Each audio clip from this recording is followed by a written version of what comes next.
अच्छा, तो 22 में? हाँ, जनवरी के महीना था। जनवरी का महीना। मैंने 2 जनवरी को परिक्रमा शुरू की थी ओंकारेश्वर। अच्छा। तो मैं चला आ रहा था, तो वही जनवरी के महीने में इसी आसपास कहीं क्षेत्र में था। फिर मैंने जब देखा आपको उसमें, तो मुझे बड़ा वो लगा। मैंने अच्छा प्रवचन फिर सुना, थोड़ी देर सुना तो मुझे कुछ मतलब प्रभावित हुआ। फिर देखा तो दूसरे तीसरे, फिर तो मैं डेली उसको देखने लगा। देखते देखते हुए मुझे मतलब ऐसा मन में बेचैनी सी हुई है। ये है मेरे ठीक है भाई, हैं छोटे, अच्छा। डीएसपी हैं भोपाल में, अच्छा। मतलब पुलिस में। अच्छा। तो ये मतलब आज आए। अच्छा, इनका भी ठीक है, रिटायरमेंट अभी होने वाला है, 1 आध साल 2 साल की सर्विस बची है। तो हमारा जो है परिवेश भी है पारिवारिक, हमेशा ये सात्विक। पिताजी भी फॉरेस्ट में रेंजर थे, वो भी संत थे। उन्होंने जीवन में कुछ नहीं, हम भाई बहनों को केवल पढ़ा के अपनी पूरी नौकरी पूरी की, और रिटायर्ड हुए तो मकान नहीं, कुछ नहीं बनाया उन्होंने, तो बस शिक्षा और अपना बहुत अच्छा संस्कार दे करके उन्होंने किया था। तो वही कुछ ऐसा हम लोगों में, सभी भाइयों में, हम 3 भाई हैं। एक है बैंक में हमारे आरएम लेवल से रिटायर्ड हुए, ये डीएसपी हैं। अच्छा। मैं ठीक है बिजनेस में था। अच्छा। तो मतलब ये करके, तो ये भी अब बेचैन थे भैया, मैं क्या करूँ। अच्छा, मन में है मतलब आकर्षण तो इसका है, मन में था, मैं क्या करूं कैसा। और हम लोगों की यही है कि आत्मिक शांति चाहिए। तो मैंने कि अरे मैंने ये देखा हूं, तुम देखो इसको। तो इन्होंने अभी कुछ दिनों तक देखा, फिर आज तो गाड़ी लेके आ गए, अपन चलते हैं, मिल के आते हैं। तो फिर गाड़ी मतलब ये खड़ी की है, तो मतलब आ गए चलिए बढ़िया है। भोपाल से मतलब। तो बस आपका वही देखा था, तब से मतलब मन में बड़ा वो चल रहा था कि आपसे सही ज्ञान मिले।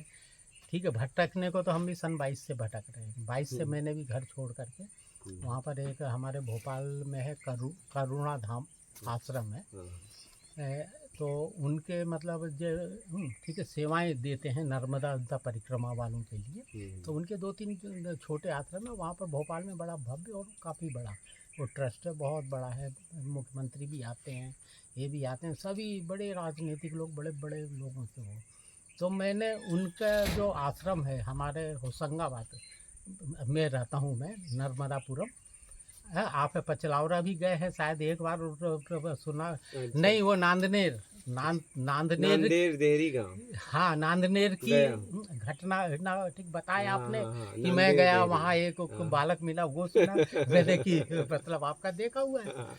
तो मैं मतलब वहीं से हूँ, अच्छा। होशंगाबाद से। अच्छा। तो मेरा बबई से जाते हैं ना, हाँ तो हाँ, गया बाबई हूँ बाबई के नांदेड़। पहले ही अच्छा, होशंगाबाद हाँ पड़ता है। गया गया। तो वहाँ से हूँ। मेरा तो शुरुआत में तो वो था, इलेक्ट्रॉनिक्स का जॉब था मेरा, ये रिपेयरिंग वगैरह, हाँ। टीवी वगैरह ये करता था। फिर मैंने सन 2007-8 में मतलब आँखों से मैं देखने लगा कम। तो दुकान अभी भी है, मेरे ट्रेनिंग देता था बच्चों को, मैं सिखाता था। अच्छा। तो उन्हीं में से अच्छे बच्चों को रख के वो कार्य मेरा अभी भी संचालित चल रहा है। और मैं फिर कॉन्ट्रैक्टरशिप में आ गया, मतलब बिल्डिंगों के ठेके लेना। तो वो कॉन्ट्रैक्टरशिप में था। फिर बालक भी अभी सन 19 में कोरोना काल के समय ठीक है पढ़ाई छोड़ करके वो भी आ गया। अब 1 साल बीत गया, मैंने बेटा कुछ करो। तो क्या करूं, ये है उसका, नहीं मैं तो सर्विस नहीं, नहीं बेटा रोना नहीं। तो उसके भी मन में था मैं क्या करूं। अच्छा, आप करें तो अब कॉलेज लाइफ थी उनकी भी, और बड़े उसमें कोई कमी थी नहीं। तो नहीं, मैं तो सर्विस करूंगा और मतलब आईपीएस बनूंगा, ये बनूंगा। तो हमने भी छोड़ के रखा था कि अपना मन का कर लो। कोरोना काल लग गया, कॉलेज बंद, ये बंद, इंस्टीट्यूट बंद है, वो आ गए, मतलब मेरे पास आ गए। 1 साल बीत गया, अब क्या करें। मतलब तो कि ठीक है लगो कुछ करो। तो धीरे धीरे मैं साथ में अपने इंजीनियर से, अपने सुपरवाइज़र से, अपने सप्लायरों से उनका संपर्क करा के धीरे धीरे उनके ऊपर वजन डालता रहा। तो 6 महीने साल भर मैंने उनका सहयोग किया। सहयोग के बाद में जैसा उनके अंदर एक जागृति आनी थी, सेल्फ कॉन्फिडेंस, सेल्फ, वो नहीं आ रही थी। तो मेरे मन में पता नहीं क्यों ऐसा भाव उठा कि चलो मैं घूम के आता हूँ।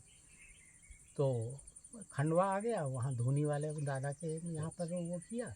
फिर ओंकारेश्वर आ गया। ओंकारेश्वर आकर के कुछ उद्देश्य तो था नहीं। अरे बच्चे को अब मुझे मतलब किसी लायक को तो सेल्फ कॉन्फिडेंस लाने के लिए एकदम, वजन एकदम। डालना था। एकदम।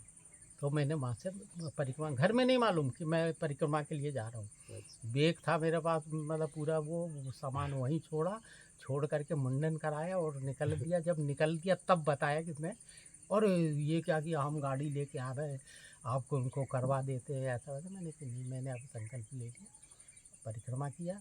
तो मेरे जो प्रोजेक्ट थे उस प्रोजेक्ट को अब मैं नहीं रहा। अच्छा, मेरी फील्ड में सब इंजीनियर, सुपरवाइजर, अपना ये सब लोग तो थे ही, उसको कोई दिक्कत नहीं थी, उसको तो केवल निगरानी करके पेमेंट देना था। लेकिन उसमें भी लापरवाही, सुबह उठ रहे 9 बजे ये कर रहे। मैंने कि उसको सुधारने के लिए कुछ तो करूँ। एकदम सही। तो मैं निकल गया, तो फिर उसने संभाला। फिर मेरे आने तक उसके पूरे प्रोजेक्ट सही होते रहे, कुछ दिक्कतें भी आती रहीं, ये करता रहा। अब फिर 22 की परिक्रमा मेरी कंप्लीट हो गई।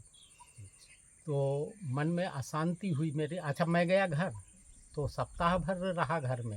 मेरे को बड़ी व्याकुलता, ये वो लोग आते थे, ये लगता था। मैंने कि क्या, तो परिक्रमा के समय मुझे उस आश्रम का पता मालूम था, करुणा धाम का। वहाँ गया तो ठीक है, साधकों के लिए कुटी बनाया उन्होंने, 10 बाई 10 का वो कुटी है। हटे लेट बात है, अपना ये है 8 एकड़ में है। वहाँ पर गौशाला भी है, मंदिर है। तो बोले कि आप यहाँ पर साधना के लिए आपको कुछ नहीं करना है। तो मैंने कि अच्छा, घर में नहीं, तो घर से 8 किलोमीटर दूर बुधनी, अच्छा। बुधनी के पास में वो था। तो मैं उस आश्रम में आ गया। आश्रम में आ गया तो वहाँ पर रहा, मतलब चतुर्मास के निकालने के लिए। पहले तो घर ही गया, घर में भंडारा अंडारा हो गया, सब कुछ हो गया, घर में रहूँगा, लेकिन मुझे बेचैनी हुई। तो मैं निकल गया उसमें, मतलब आश्रम आया, ऐसा था। और मेरे को बोले आप आइए, साधक के लिए बना है और कुछ नहीं। एकदम एकदम। तो हम वहाँ आ गए कुटी में। तो घर वालों ने मुझे अलमारी भी, छोटी सामान रखने के लिए, गैस चूल्हा, ये वो सब कुछ ला दिए। परिक्रमा में मैया ने इतना ट्रेंड कर ही दिया था कि रोटी भी बनाना आ गया, ये भी हो चीज़ आ जाता गई है, है। बहुत सीखने को तो मिलता है। सीखने को बहुत मिला बहुत था। बहुत। अकेले भी रहना आ गया, मोह माया से भी उतना लगाव नहीं रहा। तो वहाँ रहते हुए तो फिर बालक ने वो किया। तो मैंने फिर सन मतलब 23 दिसंबर में, ठीक है, शादी थी उसकी, शायद 24 में थी, कब थी? दिसंबर 24 में। तो 23 में मैं फिर निकल गया पैदल। मुझे संतुष्टि नहीं मिली थी, क्योंकि मैं 4 लोगों के पीछे 24 चल पीछे। रहा है, 23 में हो गई। हाँ, अच्छा, 23 में, 23 22 में ये तो किया एक। 24 चल रहा है। हाँ नहीं, 22 में किया एक हाँ, परिक्रमा। 23। आया तो मुझे कुछ वो हुआ, फिर मन में जिज्ञासा हुई कि कई पॉइंट छूट गए, क्योंकि मुझे कुछ मालूम था नहीं। तो मैं लोगों के पीछे पीछे उनसे परिक्रमा किया, तो मेरे मन में कई चीज़ें छूट गई, ये चलो एक बार फिर से करते हैं। अच्छा, बालक ने सब संभाल लिया था, मुझे कोई दिक्कत नहीं थी, ये नहीं थी। मेरा भाई लोग भी है, ये जब भी आए तो कोई कमी नहीं। ये आए, इन्होंने मतलब वो करा, तो मन में आया। तो मैंने फिर एक बार पैदल परिक्रमा उठाई, यानी पूरी परिक्रमा, मतलब 23 की थी। आने के बाद में फिर अपने आश्रम में आ गया। तो 24 में दिसंबर में शादी थी मेरे बालक की, बेटे की, जिसको मैंने इस फील्ड सौंपा था। सौंपने के बाद में तो उसकी शादी थी दिसंबर में। तो दिसंबर में ठीक है, रुको आप, यह है मेरा दिवाली के बाद फिर निकलना था। कहीं ना कहीं जाऊंगा, मेरे को लगता ही नहीं अच्छा कहीं तो जाऊंगा। तो बोले नहीं नहीं, शादी करके जाओ। ये भाई लोगों ने कहा। मैंने कि शादी में एक शर्त पे आऊँगा, सिर्फ भांवर के समय आऊँगा, शादी ब्याह में मेरा कोई वो नहीं। तो ये छोटे भाई ने, भैया आप केवल आशीर्वाद देने आना। ये छोटे मोटे भाई ने पूरी जिम्मेदारी की। तो मैं केवल उसको भांवर के समय आशीर्वाद देने गया। कैसे बारात लगी, क्या हुआ, मुझे कोई मतलब नहीं। मैं आश्रम में रहा। और फिर उसके बाद में दिसंबर हो गया, अब रुका, जनवरी लग गई। मैंने कि अब मैं परिक्रमा जाता हूँ तो उधर गर्मी है, ठीक है, पड़ेगी और नाव में दिक्कत होगी। तो मेरे को ऐसा हुआ, तो मैं निकल गया वृंदावन में है, ठीक है, सुदामा कुटी। वहाँ गया तो वहाँ पर मतलब 100-150 साधुओं के बीच में रहना, उनका ये किया, साधुओं को देखा। तो साधु तो क्या, सब कोई परिस्थिति बस, कोई ये बस। वहाँ तो वहाँ से भंडारा चल रहा, खाने को मिल रहा, वो कंबल बांट रहा, वो अटैची बांट रहा, वो ये। अपना तो कुछ प्राप्ति का था ही नहीं कि मुझे कुछ चाहिए था। तो मैंने मतलब फिर भी आ गया हूँ। तो मैंने डेली परिक्रमा अपना ब्रज परिक्रमा करना ब्रज का ही है। वहाँ पर बोले कि अब रहना है तो रहने के लिए मैंने एक ड्यूटी पकड़ ली। बोले कि क्या करोगे आप सेवा का? मैंने जो बोले ठीक बताया मैंने मेरा कि मैं ऐसा ऐसा हूँ, ये हूँ, मेरे को ये। बोले कि आप कीर्तन कर लो।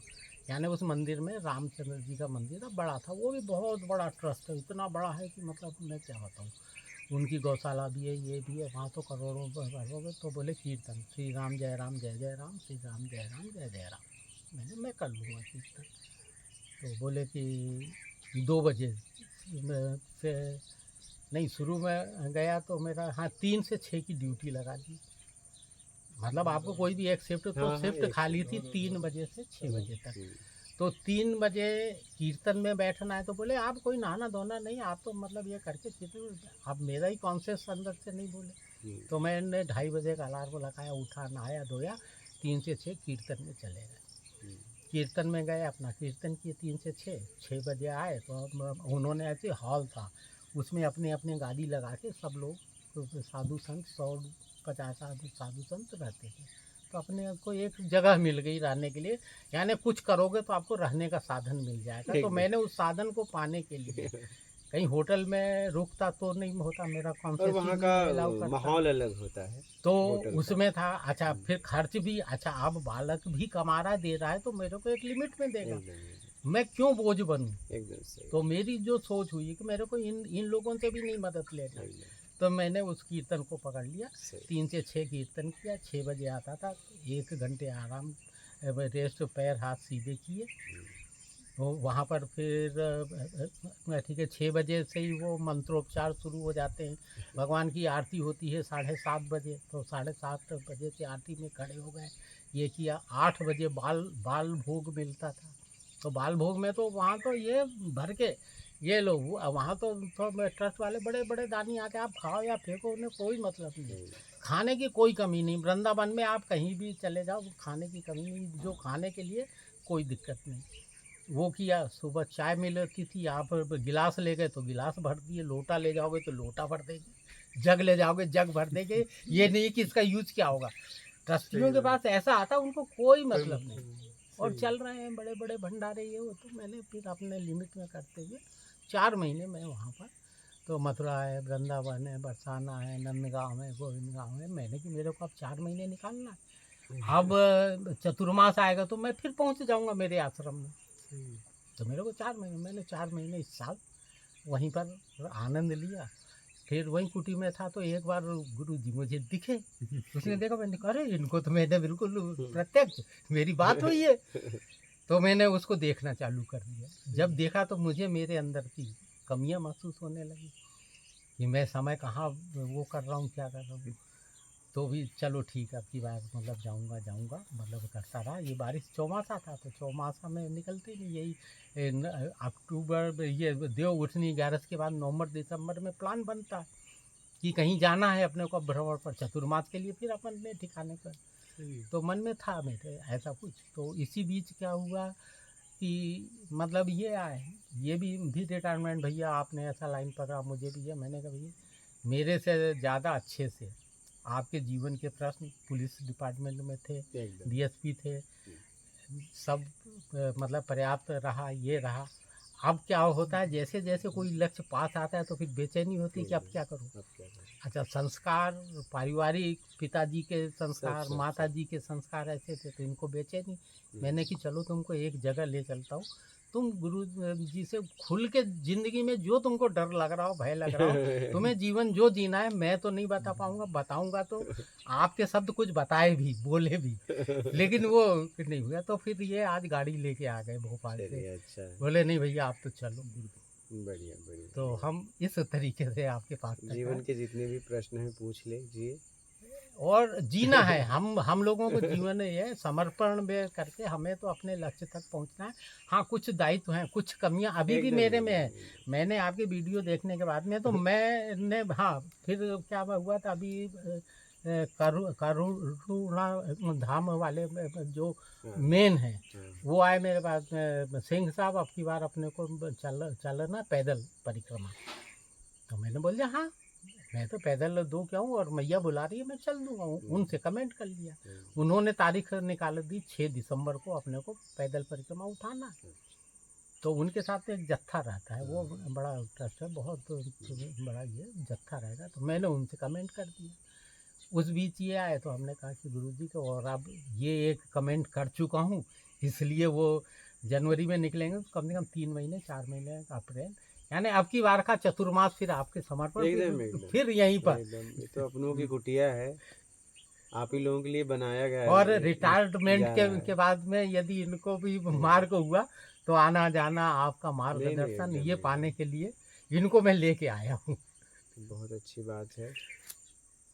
आश्रम और विद्यालय, जैसे विद्यालय अगर बनाया गया तो उसका उद्देश्य होना चाहिए एक अच्छी शिक्षा, एक अच्छी शिक्षा समाज को। वैसे ही आश्रम का उद्देश्य होना चाहिए ज्ञान। ज्ञान से ही हमारा आत्मिक कल्याण होगा। जीवन में अगर ज्ञान नहीं है, अभी तो हमारे पास वो ज्ञान है जो हमारे ऊपर थोपा हुआ है। क्या थोपा हुआ ज्ञान? बस एक जानकारी है, वो सही भी हो सकता है, गलत भी हो सकता है। और ऐसी जानकारियां हमें घुमा रही है, अशांत करके रखी है। हमारे पास वो ज्ञान होना चाहिए जो प्रत्यक्ष ज्ञान, जो हम समझ लें, हमें कहीं प्रमाण खोजने की जरूरत न पड़े, वैसा ज्ञान होना चाहिए। तो ये वैसा ज्ञान है। तो आप आपके जीवन के जितने भी प्रश्न हैं आप पूछ सकते हैं। कि मैं काम ही यही कर रहा हूँ कि आप लोगों को कैसे उत्तर मिले और आप लोग कैसे अपना कल्याण कर पाए। भटकन से मुक्त हो। एकदम एकदम बहुत ज़रूरी है, बहुत ज़रूरी है। क्योंकि आज बाहर की व्यवस्थाएं हमारे पास खूब है, बहुत लेकिन हम बहुत व्यवस्थाओं भ्रम से है। जैसे ही हटते हैं हम बड़े दुखी हो जाते हैं, निराश होते हैं, अशांत पाते हैं अपने आप को।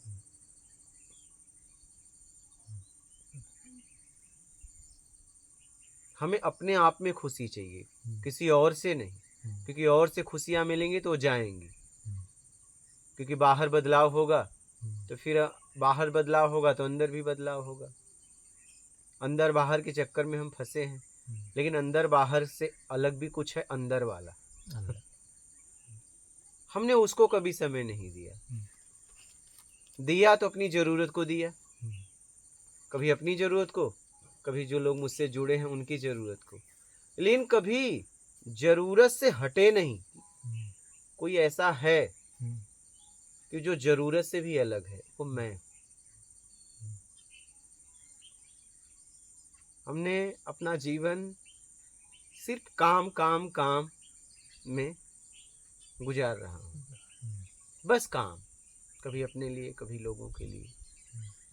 लेकिन कुछ है, ये जो काम कर रहा है जरा उसे तो विश्राम दो। आप सोते भी हो तो किसके लिए सोते हो? शरीर के लिए सोते हो, शरीर को आराम देने के लिए। कभी आप उसे विश्राम दीजिए, स्वयं को। हमने अपने आप को कभी विश्राम नहीं दिया, हर वक्त शारीरिक या मानसिक अपने आप को काम करवाते रह गए। जब भी किया तो या तो लोगों के लिए या शरीर के लिए, बस इतने तक हमारा जीवन एक दायरा बना लिया हूँ, इतने तक मैं जी रहा हूँ। अब जैसे जैसे इंद्रियां कमजोर हो रही हैं वैसे वैसे अशांति का सामना करना पड़ रहा है। क्योंकि बाहर के आवरण का प्रभाव जा रहा है, शरीर रूप का आकर्षण, ठीक है। पहले आपके पास लोग ज़रूरत में बहुत लोग आ रहे थे, लेकिन अब जैसे जैसे उनकी ज़रूरत और कहीं से पूरी हो रही है वो आपको छोड़ के वहाँ जाने लगे, क्योंकि यहाँ हर व्यक्ति अपनी ज़रूरत में घूम रहा है। अब वैसे वैसे वो जैसे जैसे वो दूर जा रहे हैं वैसे वैसे उनकी उनकी कमी महसूस हो रही है। अब वो हम झेल नहीं पा रहे हैं, क्योंकि अकेले जीना सीखा नहीं। उनको बोल रहे हैं समय दो, वो कह रहे हैं मेरे पास समय नहीं है। अब अकेले में जैसे ही होते हैं व्याकुल हो जाते हैं, क्योंकि हमने हमेशा व्यवस्थाओं में अपने आप को रखा है। आज व्यवस्था भी मुझे नहीं चाहिए, क्योंकि व्यवस्था का उपयोग कर करके मैं थक गया। अब जरूरत को मैंने लक्ष्य बना लिया था। अब समझ में आया कि ये तो सिर्फ जरूरत थी, ये तो संसाधन सिर्फ जीवन जीने के लिए जरूरत थी, ये लक्ष्य नहीं था। लेकिन अब बात कब समझ में आई? बहुत समय बीत गया। तब युवापन में नहीं आया। युवापन में तो यही लगा कि 1 से 2 बंगला कर लेंगे, बाइक से कार खरीद लेंगे। पिताजी ने बाइक खरीदी, दादा के पास साइकिल थी, तो हम क्या करेंगे, बाइक तक पिताजी आए तो हम कार तक पहुंचेंगे। इसी को हमने जीवन समझ लिया, संसाधन को लक्ष्य बना लिया। लेकिन बाद में समझ में आया कि नहीं, ये तो संसाधन सिर्फ जीवन जीने के लिए था, हमें तो कुछ और करना था। बात कब समझ में आई? जब सब छोड़ने लगे। हाँ, जब सब छोड़ने लगे। यहाँ सब एक दूसरे को जरूरत में जी रहे हैं, यहाँ कोई किसी को मानता नहीं है, यही सच्चाई है। और इस सच्चाई को स्वीकार करना पड़ेगा आपको। यहाँ कोई किसी को नहीं मानता, ये सच्चाई है। यहाँ सिर्फ अपनी जरूरत को, हम एक दूसरे की जरूरत को मानते हैं। क्योंकि अगर आपका नाम, आपका कर्म हटा दिया जाए तो आप पाओगे कुछ नहीं हो। तो कुछ नहीं को कौन मानेगा बताइए? आपको कोई नहीं मानता, क्योंकि कुछ नहीं को कौन मानेगा बताइए? अगर आप कुछ रहोगे तो आपको मानेंगे, क्योंकि आपसे कुछ मिलेगा। और जब आप कुछ नहीं हो तो आपको कौन मानेगा? कोई मानेगा? क्योंकि आप कुछ भी नहीं हो। हम अपने आप को कुछ समझ बैठे, हमें तो काम करने का बस मौका मिला था। शुरुआत में भी कुछ नहीं था और आखिरी में भी कुछ नहीं था। ये कुछ है में हमने कुछ है को पकड़ लिया। हमें सीखने का मौका मिला था, हमने उसे पकड़ लिया। अब वो जब छूट रहा है ना तो बड़ा पीड़ा हो रहा है। क्या? बड़ा पीड़ा हो रहा है, क्योंकि हमारे तरीके से अब नहीं हो रहा है। उसमें बदलाव वो प्राकृतिक तरीके से हो रहा है, या तो उसके तरीके से हो रहा है। लेकिन इतनी बात समझना चाहिए कि काम के पहले भी कुछ नहीं था और काम करने के बाद भी कुछ नहीं रहता। यही जिंदगी है। कुछ नहीं रहता। हाथ कुछ लगने वाला नहीं है। आपने क्या समझा वही आपके साथ जाएगा। आपने क्या समझा, वस्तुएं, वो व्यवस्थाएं, ये रिश्ते, ये सब यहीं के यहीं रह जाएंगे। आपने क्या समझा वही हाथ जाएगा। इसलिए अब अपने आप को समझिए, अब अपने आप को समय दीजिए। अब अपने तरीके से आपने बहुत करवा लिया, अपने तरीके से करवाने की इच्छा का त्याग करिए। अपनी जगत से अपने आप को छुड़ाइए। आप इस जगत में नहीं जी रहे हो, आप अपनी दुनिया में जी रहे हो। अभी तो आप उस परम सत्ता के दुनिया में हो ही नहीं। आप यहाँ सबकी अपनी अपनी दुनिया बन गई है, और अपनी दुनिया में बड़ी अशांति कर दिया लोगों ने। बस किसके लिए? मान के चक्कर में आके। बस मान का चक्कर हमें ऐसा घुमा दिया कि आज हम विवश हैं। सोसाइटी को निकलना चाहते हैं सोसाइटी से, लेकिन सोसाइटी हमें नहीं छोड़ रही है। क्या करें? नहीं, कहाँ जाओगे? परिवार को छोड़ना चाहते हैं, परिवार नहीं छोड़ रहा है, क्योंकि लेन देन हो गई है। तो समझ समझ के अपने आप को निकालिए। अध्यात्म जज्बात का, आवेश का मार्ग नहीं है, स्वभाव का मार्ग है। क्या? हाँ, मुझसे अभी एक चैनल चलाते हैं, हेमंत जी थे।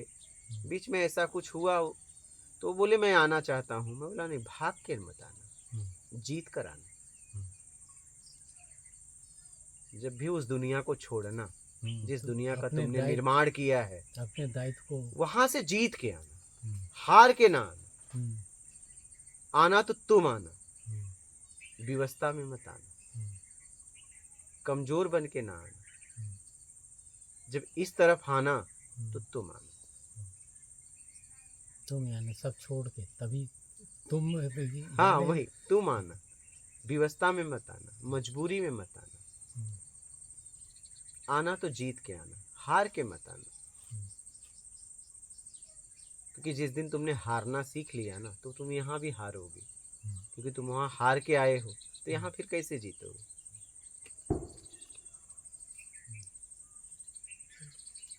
तो उन्होंने हमारी बात मानी, रखी। अब उन्होंने कहा कि अब मैं आ सकता हूँ, क्योंकि मैं अब जीत गया। अब मैं बोला आप कभी भी आ सकते हो। लेकिन जीत के आना, हार के नहीं।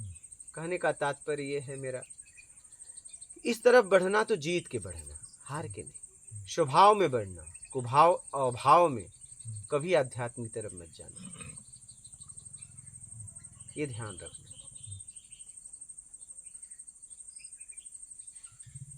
और वहां रहने के बाद भी आध्यात्म का उपयोग कर सकते हो जीवन जीते हुए। आप इतने दिन से सुन रहे हो, आपको समझ में तो आ गया होगा। बहुत बहुत ठीक है, लगभग आप कितने महीने से सुन रहे हैं? लगभग 2-3 महीने। और उसके पहले भी मिले थे?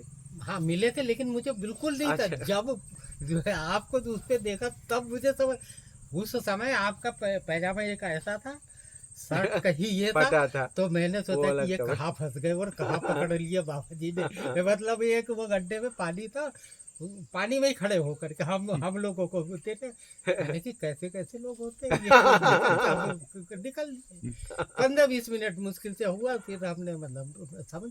हाँ जब आपका ज्ञान देखा मैंने, हाँ, तो उसमें फिर मैं डूबता रहा। अच्छा, अपने क्या है ये जो ज्ञान वाला जो होता है, ये क्या है, हम आप जैसे फ्री व्यक्ति ही इसको 1-8 घंटे बैठ करके देख सकता है। अच्छा, जो देखते हैं ना उनको तत्काल याद है, वो टॉपिक पूरा हो जाए। यहाँ बिल्कुल। का जो ज्ञान चलता है हाँ। आधा घंटा, 1 घंटा, 1.5 घंटा, अब आदमी 1.5 घंटे नहीं देखता। अच्छा, हाँ, उसको सही। बंद किया, अब दूसरी बार ढूंढोगे तो दूसरा आएगा, सही वो नहीं आता। सही या सही। तो फिर आप उसको ऐसा कोई लॉक करके ये करके फिर उसके आगे का देखो तो लिंक बनता है। तो एकदम। मतलब मुझे बड़ी बेचैनी हुई, मुझे ऐसा लगा कि मैं बहुत गलत हूँ और अभी भी मुझ में गलतियाँ हैं।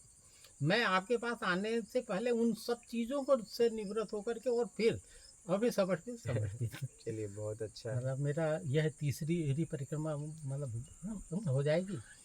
और वैसे हमारे क्षेत्र में एक होती है नाभि परिक्रमा। अच्छा। मैया का जो नाभि केंद्र है, हाँ मतलब नेमावर, हंडिया और वो, हाँ हंडिया और नेमावर के बीच में मैया का नाभि केंद्र माना जाता। वो ऊर्जा का मतलब नर्मदा माँ के ऊर्जा का बहुत बड़ा है।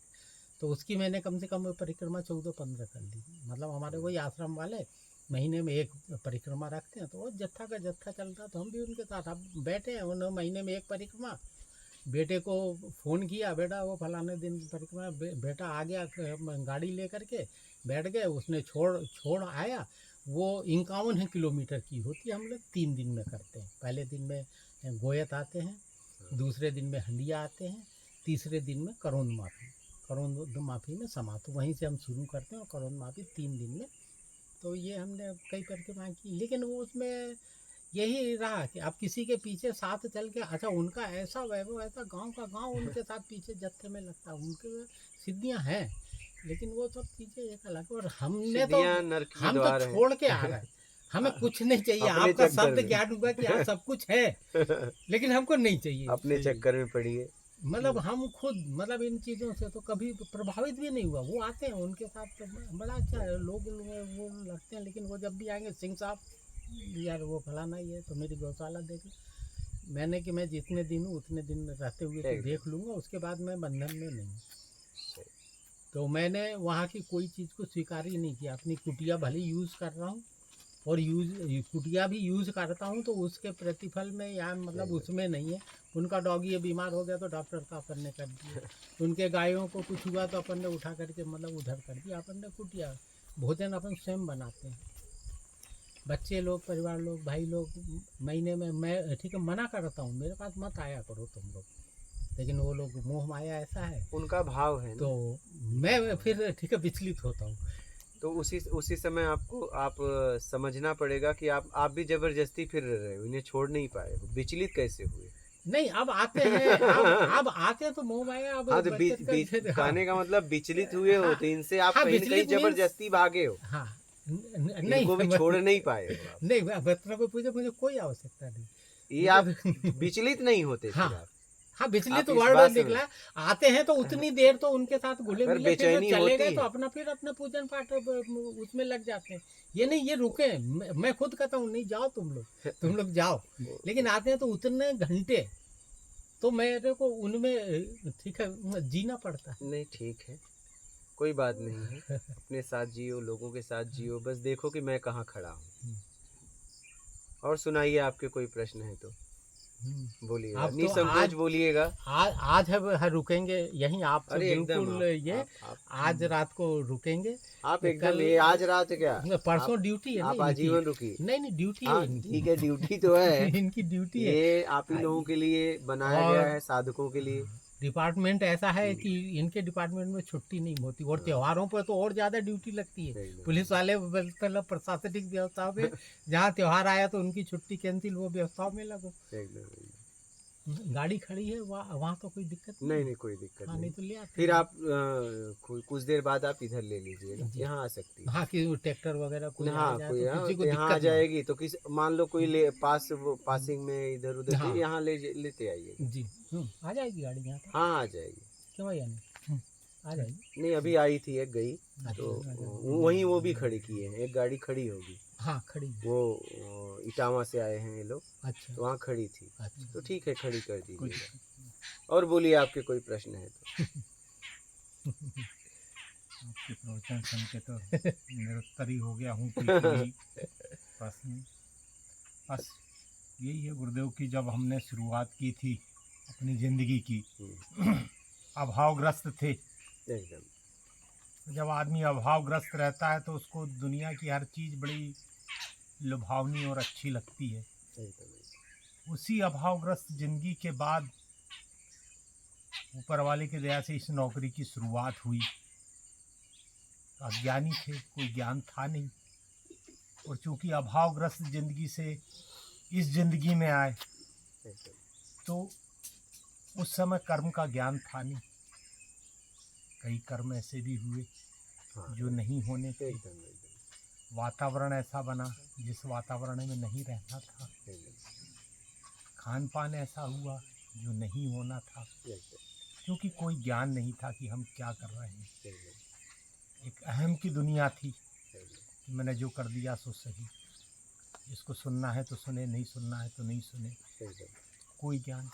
लेकिन धीरे धीरे धीरे जब एक तो पिताजी सन्यासी थे, उनका कुछ सानिध्य मिला, भाई साहब का, इन्होंने मुझे कुछ ज्ञान दिया और मैं पुलिस एकेडमी में आ गया भोपाल में, बच्चों को शिक्षा देने की जो कुछ सीखा हूँ। जब तक स्वयं करते हैं तब तक तो कोई ज्ञान रहता नहीं है, लेकिन जब दूसरों को ज्ञान देने की बारी आती है और यदि विचार करें तो अपनी गलतियाँ सामने खड़ी हो जाती, सामने खड़ी होती हैं कि हम इनको मना कर रहे हैं ये मत करना, और मैं वही करके आया हूँ। तो कहीं ना कहीं मन बड़ा कचोटने सा लगा कि मैं जिनको आज मैं अपने रैंक के अधिकारियों को एकेडमी में पढ़ाता हूँ, शिक्षा देता हूँ, तो हर बार मुझे ये लगता है कि मैं झूठ बोल रहा हूँ, मैं झूठ बोल रहा हूँ, ऐसा नहीं करना चाहिए, ये काम नहीं करना चाहिए, वही काम करके आया हूँ। और फिर सानिध्य मिलने से थोड़ा सा हुआ तो मुझे हमेशा ये लगता था कि अपना जो कर्म बोध मुझे होता था कि वो मुझे बड़ी ग्लानि देता है कि वो मेरे से जो कर्म बोध है, अब आगे से मैंने ये किया हूँ कि वो उस तरीके के कोई भी कार्य ना हो जो कि अपने ऊपर अनावश्यक अपने आप को नीचा स्वयं की नज़रों में देखना पड़े। तो हमेशा इस चीज़ में मैं उलझा रहता हूँ कि जब मैंने वो कर्म किया तब ज्ञान नहीं था, अब ज्ञान हुआ है, थोड़ा बहुत हुआ है, वह तो है नहीं। तो वो ज्ञान और अज्ञान के जो बीच की स्थिति है कि इधर जाऊं या इधर जाऊं, इसको पूरा करूं या बीच में डूब जाए। कई बार बीच में ये मन आया कि मैं भी भाई साहब की जो मैंने सुना परिक्रमा का, तो मुझे भी लगा कि कर लेना चाहिए शायद परिक्रमा। तो इसी हुआ पोह की स्थिति में मैं हूँ कि क्या कैसे क्या अब करना चाहिए, वो जो हुए हैं उससे कैसे निवृत्त हुआ जाए, क्या ऐसा किया जाए कि वो जो कर्मफल जो मेरा पीछा कर रहे हैं वो ना हो। दूसरी चीज़ ये लगती है कि अब आया जब मैं अपने आप को परिपूर्ण मानने लगा कि हाँ ठीक है, तब इस ओर ध्यान आया तो भी आता है कि ये मन बेईमानी कर रहा मुझसे, कि मैं इस ओर कब आकर्षित हुआ जब अपने आप को परिपूर्ण, जब अभाव था तब तो नहीं गया। तो ये परिस्थितियाँ बड़ी मन को विचलित करने वाली हैं कई बार विचार। तो ऐसी परिस्थितियों में गुरुदेव क्या करना चाहिए? देखिए, देश काल स्थिति परिस्थिति में हमने वो कर दिया जो हमें नहीं करना चाहिए। हम वही सलाह जब दूसरों को देते हैं तो लगता है कि मैंने भी तो किया और इसे मैं रोक रहा हूँ। ठीक है, जरूर जब ये बात याद आई तो जरूर हमने समझ के ही किया था। बात कुछ और थी, चाहे वो आवेश हो, चाहे अभाव हो, चाहे कर्म का परिणाम पता न हो कि भोगना ही पड़ेगा, मैं बच जाऊंगा, निकाल लूंगा अपने आप को। बहुत परिस्थितियां बनती है मानसिक, क्योंकि जब हम कुछ भी ऐसा काम करते हैं जो नहीं करना चाहिए, अंतरात्मा उस समय रोकती है, मत करो। लेकिन हम समझा लेते हैं, कोई बात नहीं है, हम अपने आप को निकाल भी लेंगे, हम अपने आप को निकाल भी लेंगे। अब क्या हुआ, अब हम जिसके जिसके लिए कर्म किए थे सब हमारे पास जमा हो गया, लेकिन अब ये लग रहा है कि ये तो मेरे काम का नहीं है, हमें तो कुछ और चाहिए, क्योंकि अभी भी मुझे तृप्ति नहीं हुई, ये तो शरीर तक ही सीमित था, लेकिन मुझे क्या चाहिए। बाद में जब हम ये प्रश्न लेके निकले तो मुझे ऐसे लोग मुझे मिलने लगे कि तुम्हें क्या चाहिए, वो बताने वाले लोग, दिखाने वाले लोग, क्योंकि मुझे समझ में नहीं आ रहा था, क्योंकि मैंने बहुत जुटा लिया, इतना जुटा लिया कि इसमें मुझे खुश रहना चाहिए था, क्योंकि उसी अभाव में मैंने उसे जुटाया।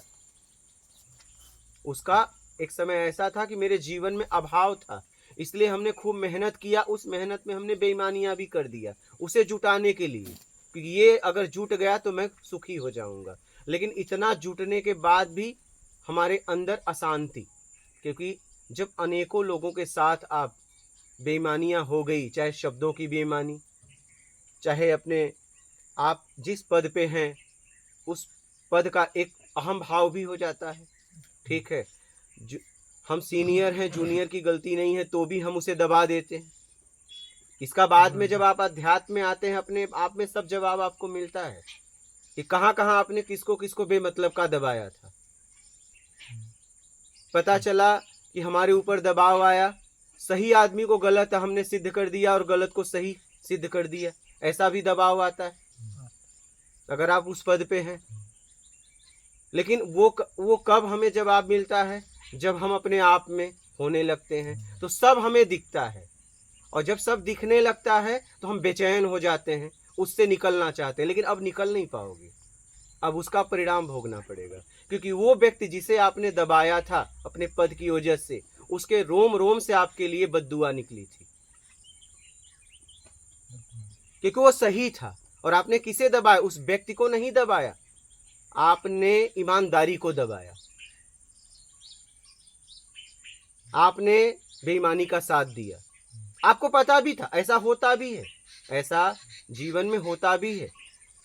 और अब क्या हो रहा है कि सब तो आपने जमा कर लिया, लेकिन अब पता चला कि नहीं, ये तो संसाधन तक था, और इंद्रियां जैसे ही कमजोर होती हैं, जैसे ही वो एक आवेश, जज्बात, एक आवेश होता है ना, एक पद का आवेश होता है युवावस्था में, तो जैसे ही वो धीरे धीरे कम होता है और जब हम अपने आप से मिलना होता है तो मुझे अपनी किताब खुलने लगती है। एक अपनी किताब है, सब लोग दूसरों की किताब खूब पढ़ते हैं लेकिन अपनी किताब नहीं पढ़ना चाहते, क्योंकि उसमें आप जो जो लिखे हो सामने जब आता है तो आप उससे मुक्ति पाना चाहते हो। लेकिन नहीं, अभी पढ़ो, अभी पढ़ो, अभी पन्ना पलटो, अभी तो पन्ना पलटना चालू हुआ है। जो जो आप भूल गए हो वो आपके सामने आएगा, मतलब आपको याद ही नहीं था, वो अब आपके सामने आएंगे और आपको एक एक खुलेगा।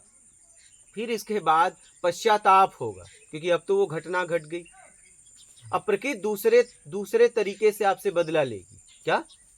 दूसरे तरीके से बदला लेगी। जैसे संविधान में ऐसा है कि अगर मान लीजिए कोई विदाउट टिकट पकड़ा गया या कुछ करते पकड़ा गया, तो ऐसा है कि या तो पेनाल्टी भरो या सजा भोगो, दो में से एक।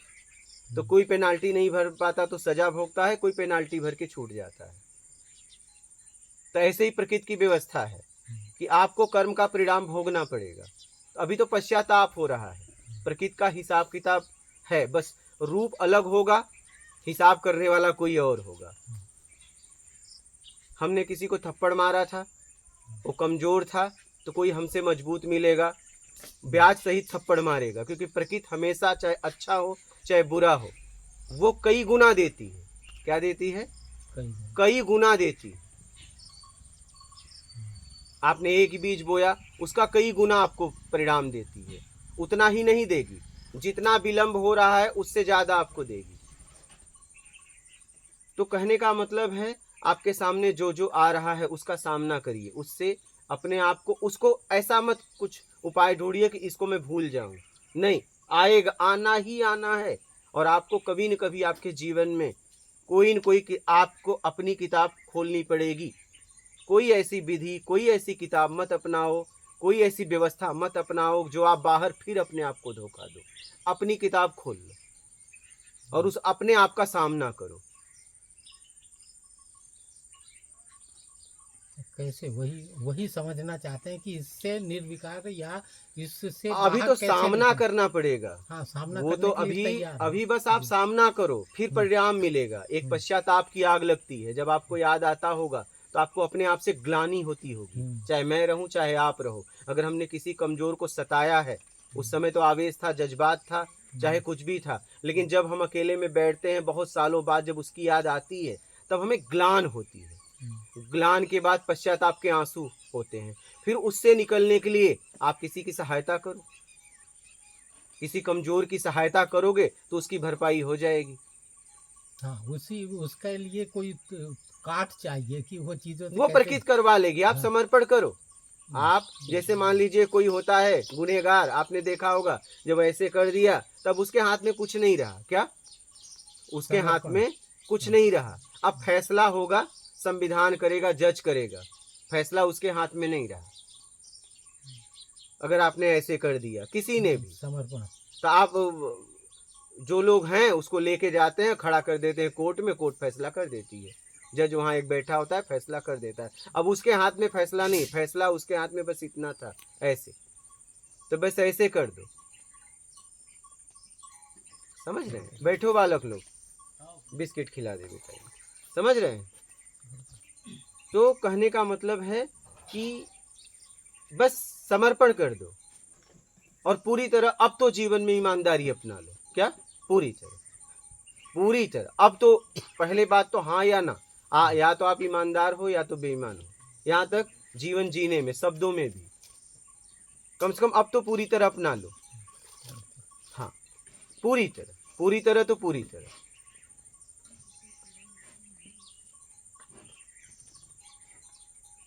फिर धीरे धीरे धीरे आप समझ पाओगे, छूटने लगोगे अपने आप। लेकिन पूरी तरह आपको अपनाना पड़ेगा। अब वो प्रकृति हिसाब करेगी, क्योंकि समर्पण के बाद अब आपके हाथ में नहीं रहा। नहीं, आप उसका तरीका मत ढूंढिए।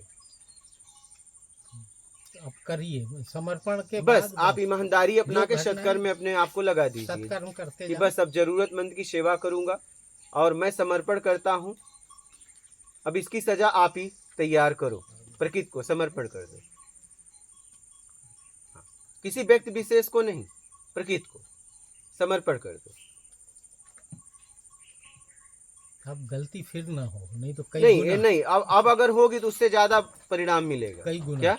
कई गुना। हाँ, क्योंकि अब आप एकदम समझ के अगर करने जा रहे हो तो उसका परिणाम बहुत भयानक होगा फिर। भयानक। हाँ,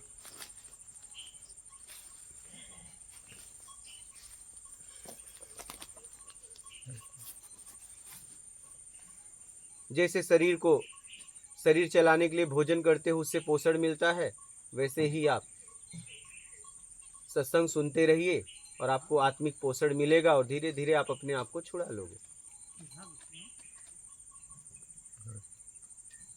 धीरे धीरे धीरे धीरे, आराम आराम से, आराम आराम से, जज्बात में, आवेश में नहीं, क्योंकि जज्बात आवेश में हमने बहुत कुछ कर दिया। हाँ, भोगने के लिए तैयार हो जाओ। क्या? भोगने के लिए तैयार हो जाओ। समर्पण कर दो कि मैं अपने कर्म का परिणाम भोगने के लिए तैयार हूं। बस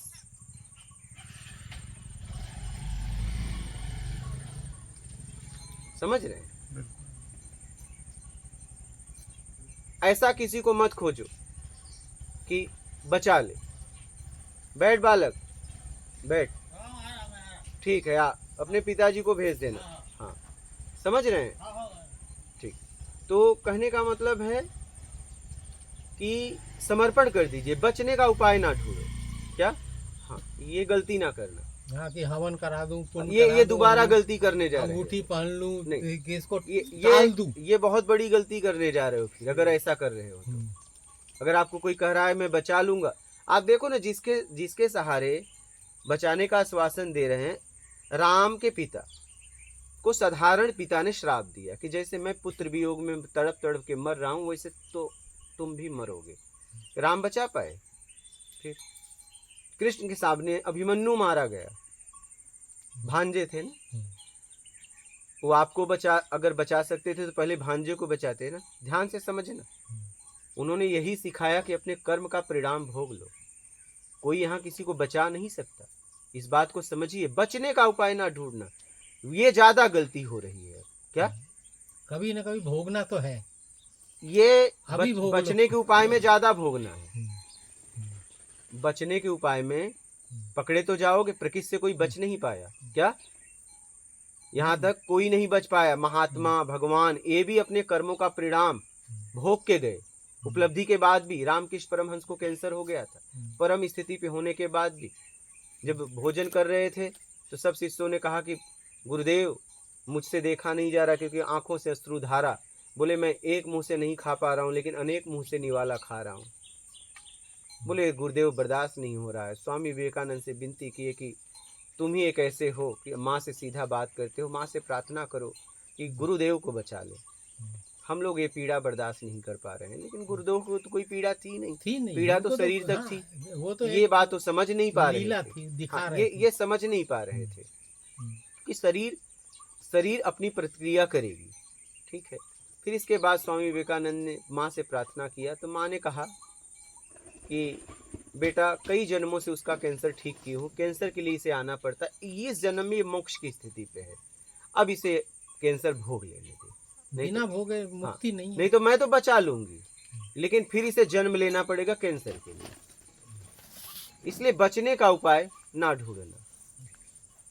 अच्छा, जो लोग कह रहे हैं कि मैं तुम्हें बचा लूंगा और जिनके सहारे कह रहे हैं वो खुद नहीं बचे, इतनी बात हमें समझ में नहीं आती। उन्होंने यही कहा कि कर्म का परिणाम भोग लो, वो सबसे सरल मार्ग, और नहीं तो आप फंस जाओगे और फंस जाओगे। सेटिंग करोगे तो और फंस जाओगे।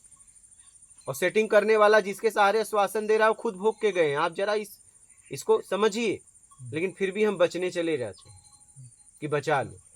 जो आदमी बचा रहा है वो भी नहीं बचेगा, और जिसके सहारे बचा रहा है वो भी नहीं बचा, तो इतनी बात तो समझो। लेकिन नहीं, तो हम भी परमात्मा से ही प्रार्थना करते हैं कि परमात्मा ये कार्य हो रहा है, हो तेरा हो तो हो। इसके बाद इतनी कृपा करना, मुझ पे कभी कृपा ना करना। और इसके बाद मेरे जितने कर्म हैं मैं भोगूंगा, मुझे बचाना मत।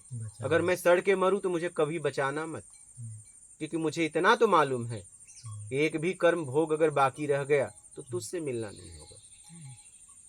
तुझसे तो तभी मिलना होगा जब कर्म का लेखा जोखा खत्म होगा, पाप पुण्य का पूरी तरह भोग का नाश हो जाएगा, मैं भोग लूंगा पूरी तरह, तभी। इसलिए कभी कृपा मुझ पे ना करना, इतनी कृपा करना।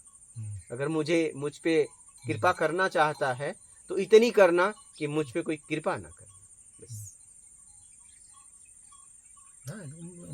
निपट जाए तो अच्छा है ना, फिर कहाँ पेंडिंग रखना। निपटा ही लेना ठीक है। हाँ, पेंडिंग क्योंकि रखने कभी से न कभी हमको ही तो निपटाना है, दूसरा जन्म, तो कृपा तीसरा लेके क्या जन्म। करेंगे? हाँ, जीव जंतु कीड़े मकोड़े अब कहाँ कभी न जाएंगे? कभी किसी स्थिति में तो हमको ही भोगना है ना। भोगना हमको। तो कल क्यों, आज ही भोगूंगा।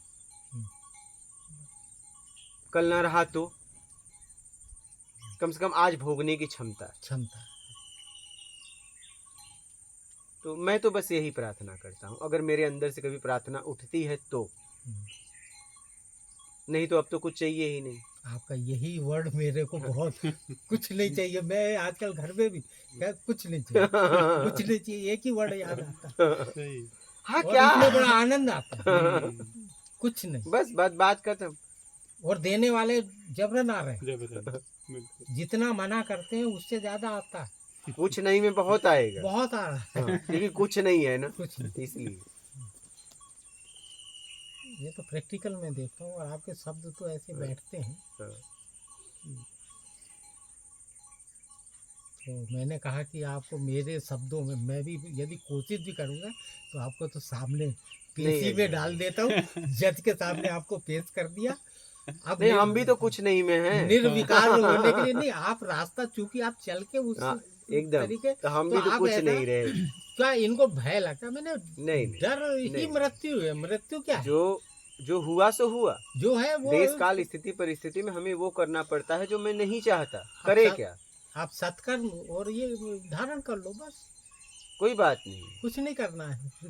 कोई बात सत्कर्म नहीं। और ये वाल्मीकि जी डाकू थे, ब्रह्म समान हो गए, कितने को लूटा, उससे ज्यादा तो नहीं लूटे हो आप इस जन्म में। समझिएगा बात को।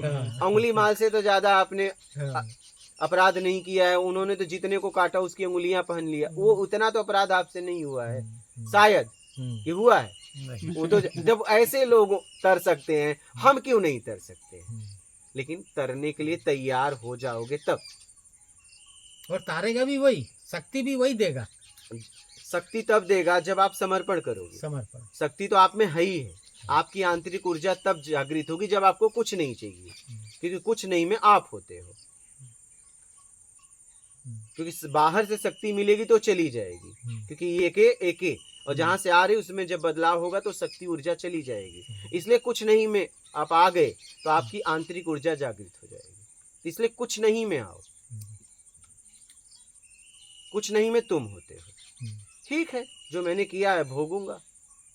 हाँ, हमने किया है, स्वीकार करता हूं, स्वीकार करता हूं। अब आपके ऊपर है, फैसला दो। सीधी सीधी बात बोलिए। और आप कोई बात नहीं। एक एक एक ये मेरे भूत पास भूत से डर रहे हैं, और मैं कह रहा हूँ भूत में क्यों जा रहे हो?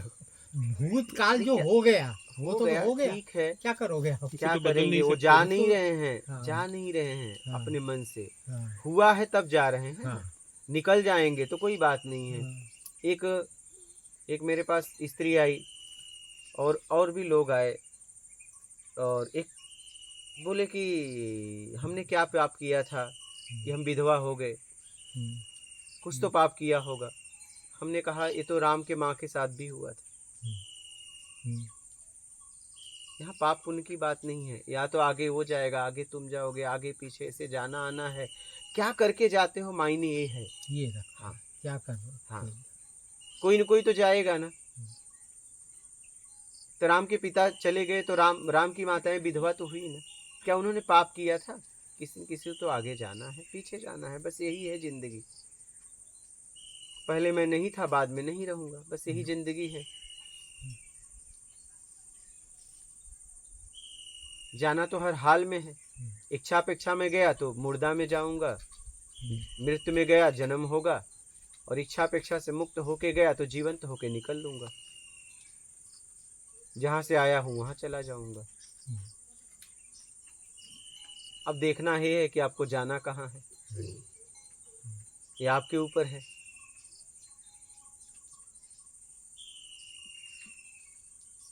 करता भी तुम ही, धरता भी तुम ही, सब करने वाले तुम ही हो।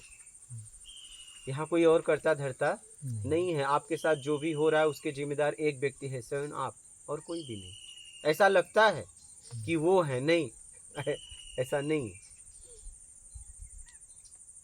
अच्छा, पिछला मिल रहा है, परिवर्तनशील संसार है, यहाँ कुछ अस्थाई नहीं है, अस्थाई है, बदलता रहता है, बदलता रहता है। ठीक है, तो जब आप कुछ कर रहे हो तो पिछला आपको मिल रहा है, चाहे उसे प्रारब्ध कहिए, चाहे भाग्य कहिए, चाहे किस्मत कहिए, आपने किया है उसका मिल रहा है। अब आपके द्वारा जब कर्म हो रहा है तो एक का तो नाश हो रहा है, जा रहा है। अब आप अगर बेईमानी में कर रहे हो तो प्लस हो रहा है, आगे मिलेगा। ईमानदारी में कर रहे हो तो मुक्ति, बस यही है। अब आगे के लिए कुछ तैयार मत करो, बस आज से करो तो वो ईमानदारी तो पकड़ लो। अब से पूरी तरह पकड़ लो। हाँ, तो वो अपने आप कट जाएंगे। हाँ, ये गलती ना करना कि थोड़ी पकड़ ली और थोड़ी छोड़ी है। हाँ। ये गलती ना करना। या तो आप ईमानदार हो या तो बेईमान हो, बात बस इतनी सी है। जिंदगी है, सही गलती होती है, उतार है, चढ़ाव है। समझ नहीं थी, समझ हुई तो निकलना चाहता हूं, लेकिन अब जितना गलती की हो उसको भोग लो, खत्म बात। समर्पण कर दो, लेकिन समर्पण करो तो पूरी तरह करो। हाँ, समर्पण करिए तो पूरी तरह करिए। समझ रहे?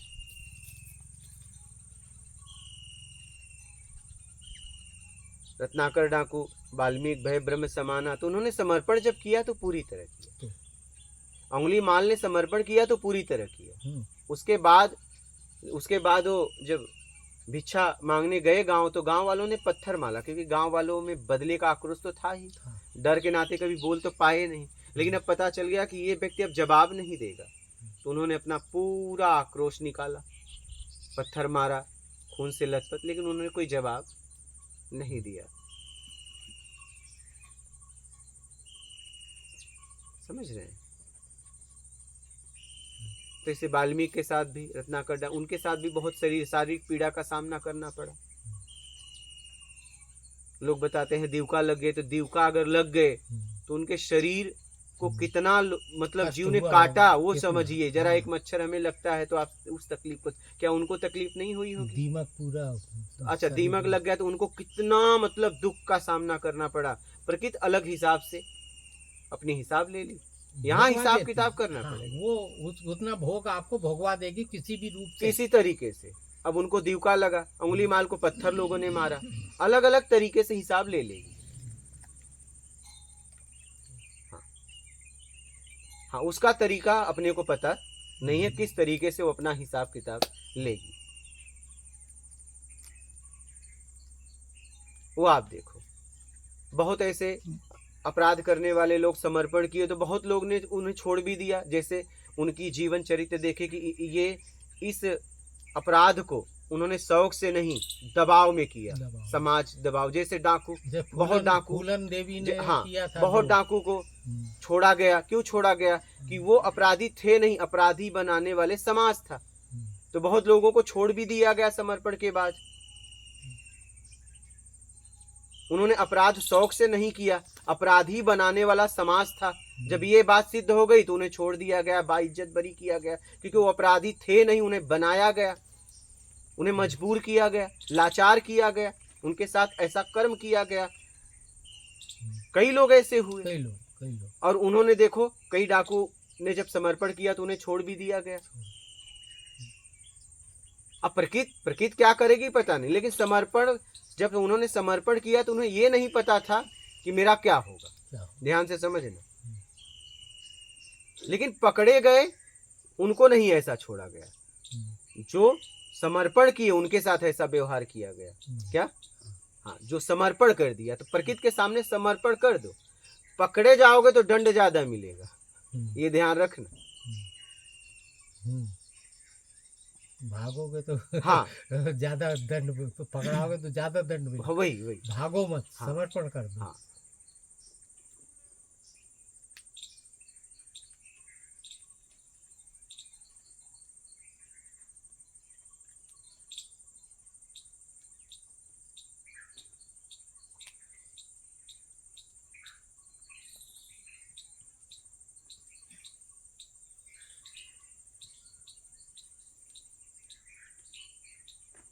समर्पण कर दो बस, लेकिन पूरी तरह, पूरी तरह। फिर उसके बाद तो कोई स्थिति परिस्थिति आ जाए, ईमानदारी मत छोड़ना बस। लोभ आएगा, लालच फिर आएगा, बहुत कुछ आएगा, बहुत परीक्षा लेने के परिस्थितियां लिए बनेंगी, आएगा, बहुत परिस्थितियां बनेंगी, बहुत। फिर डगमगाना नहीं। बस फैसला पक्का होगा तो डगमगाओगे नहीं, और फैसला अगर पक्का नहीं होगा तो फिर डगमगा जाओगे। फिर कोई नहीं बचा सकता। हाँ भाई।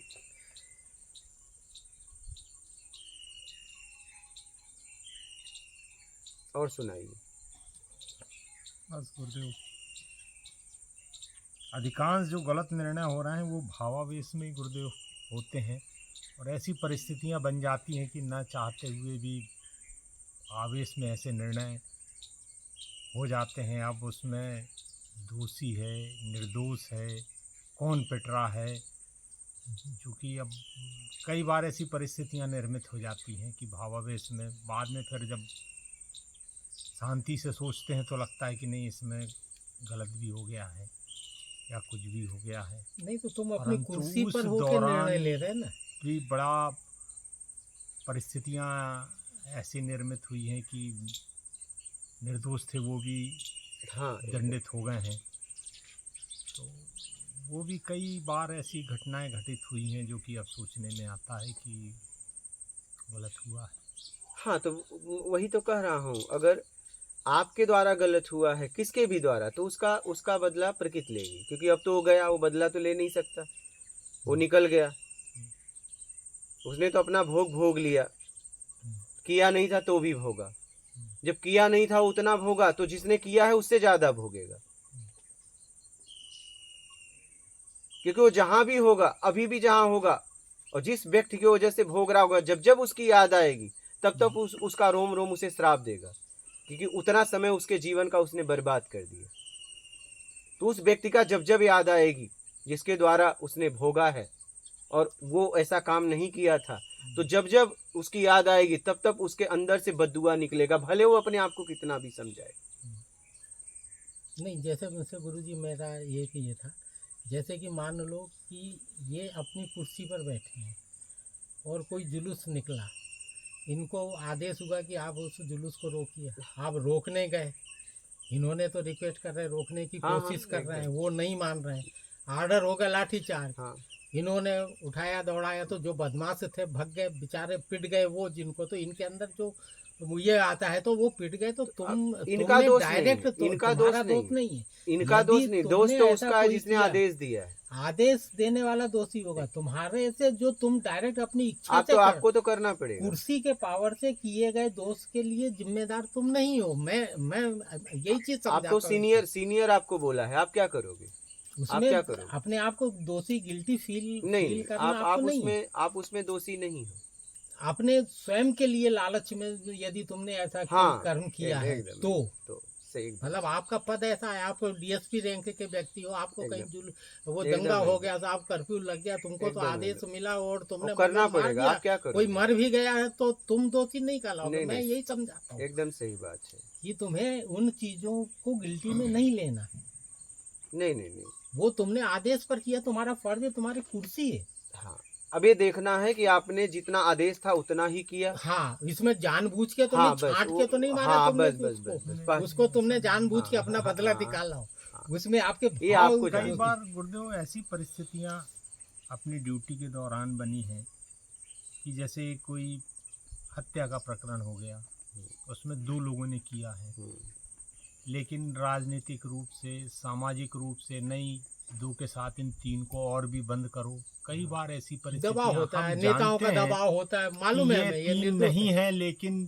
परिस्थितियां चाहे वो मीडिया का हो, चाहे जिसके घर घटना घटित हुई हो वो है, चक्का जाम कर दिए, नहीं साहब ये तो ये लोग भी हैं, पुलिस इनको जान रहा है, हम इन्वेस्टिगेशन में आया कि नहीं नहीं ये नहीं है, लेकिन फिर भी परिस्थितियां जो हैं वो ऐसी हुई कि करना ही पड़ेगा और हमें। करना भी पड़ा, और जबकि जान रहे हैं हम कि नहीं ये व्यक्ति है निर्दोष, लेकिन निर्दोष होते हुए भी उसको नहीं बचा पाते और करना पड़ता है, लेकिन वो है निर्दोष, जान भी रहे हैं लेकिन फिर भी।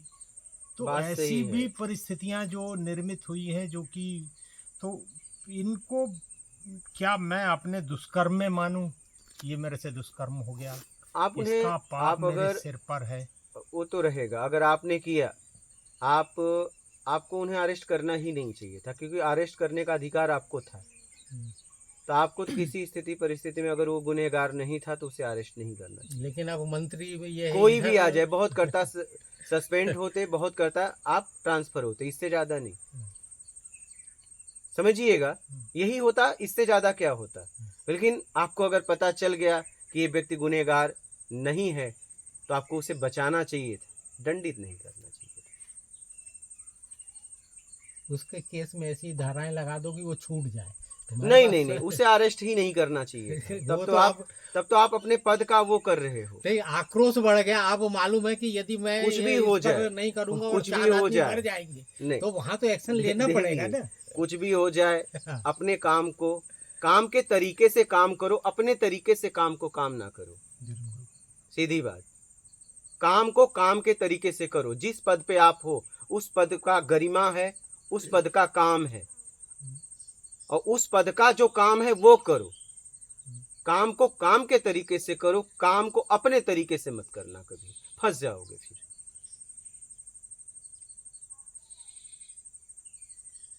फिर फंस जाओगे।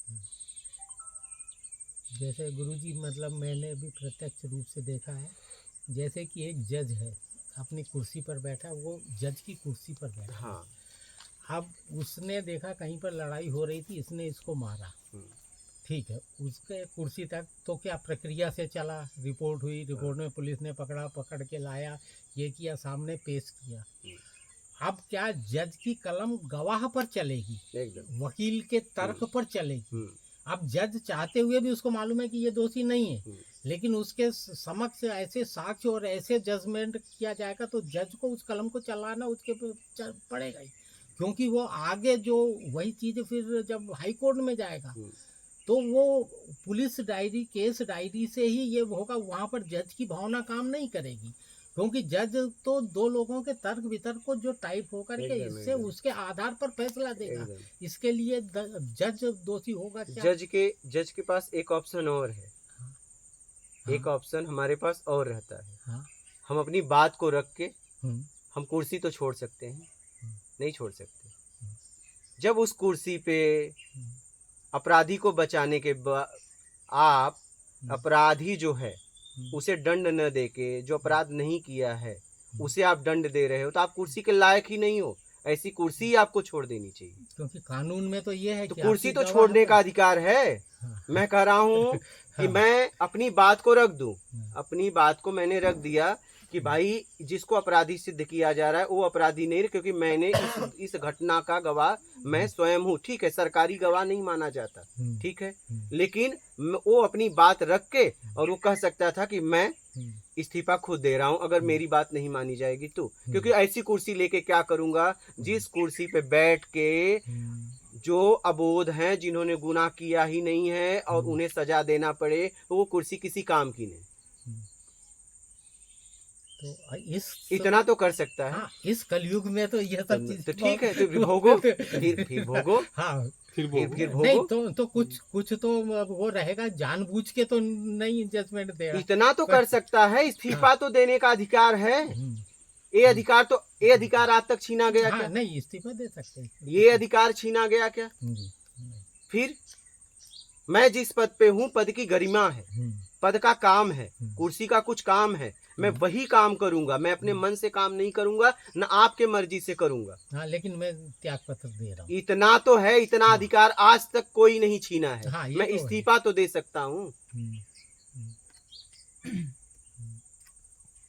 इतना तो कर ही सकता हूँ।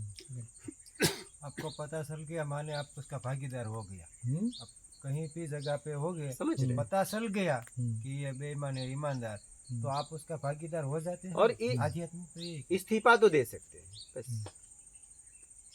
आप जिस कुर्सी पे हो उस कुर्सी का काम करो, आप किसी का काम ना करो। उस कुर्सी के कुछ काम है, नियम है, संयम है, धर्म है, उसका काम करो। आप किसी व्यक्ति विशेष के लिए नहीं बैठे हो, ना अपने लिए बैठे हो, ना आप उन लोगों के लिए बैठे हो, उस कुर्सी के काम के लिए बैठे हो, तो उस कुर्सी का काम करो बस। और उस कुर्सी का काम नहीं कर पा रहे हो, इसका मतलब आप उसके लायक नहीं हो। अगर आप दबाव में काम कर रहे हो, अगर आपको किसी ने दबा दिया, तो इसका मतलब कहीं न कहीं आप जिस पद पे हो आप उस लायक नहीं हो, नहीं तो आप सामने वाले को जवाब देते। जहां तक मैं समझता हूँ, जहां तक मैं समझता हूँ।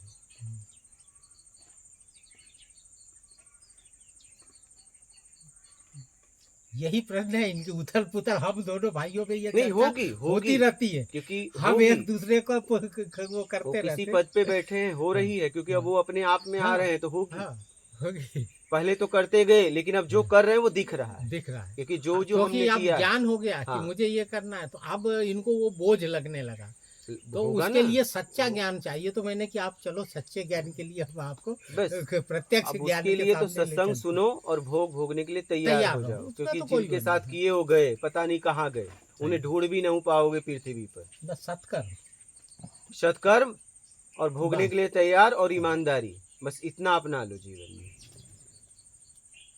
सत्कर्म और कभी भोग आए तो बचना मत, बचने की भोग कोशिश लेना। न करें। हाँ, बस इतना ध्यान रखना।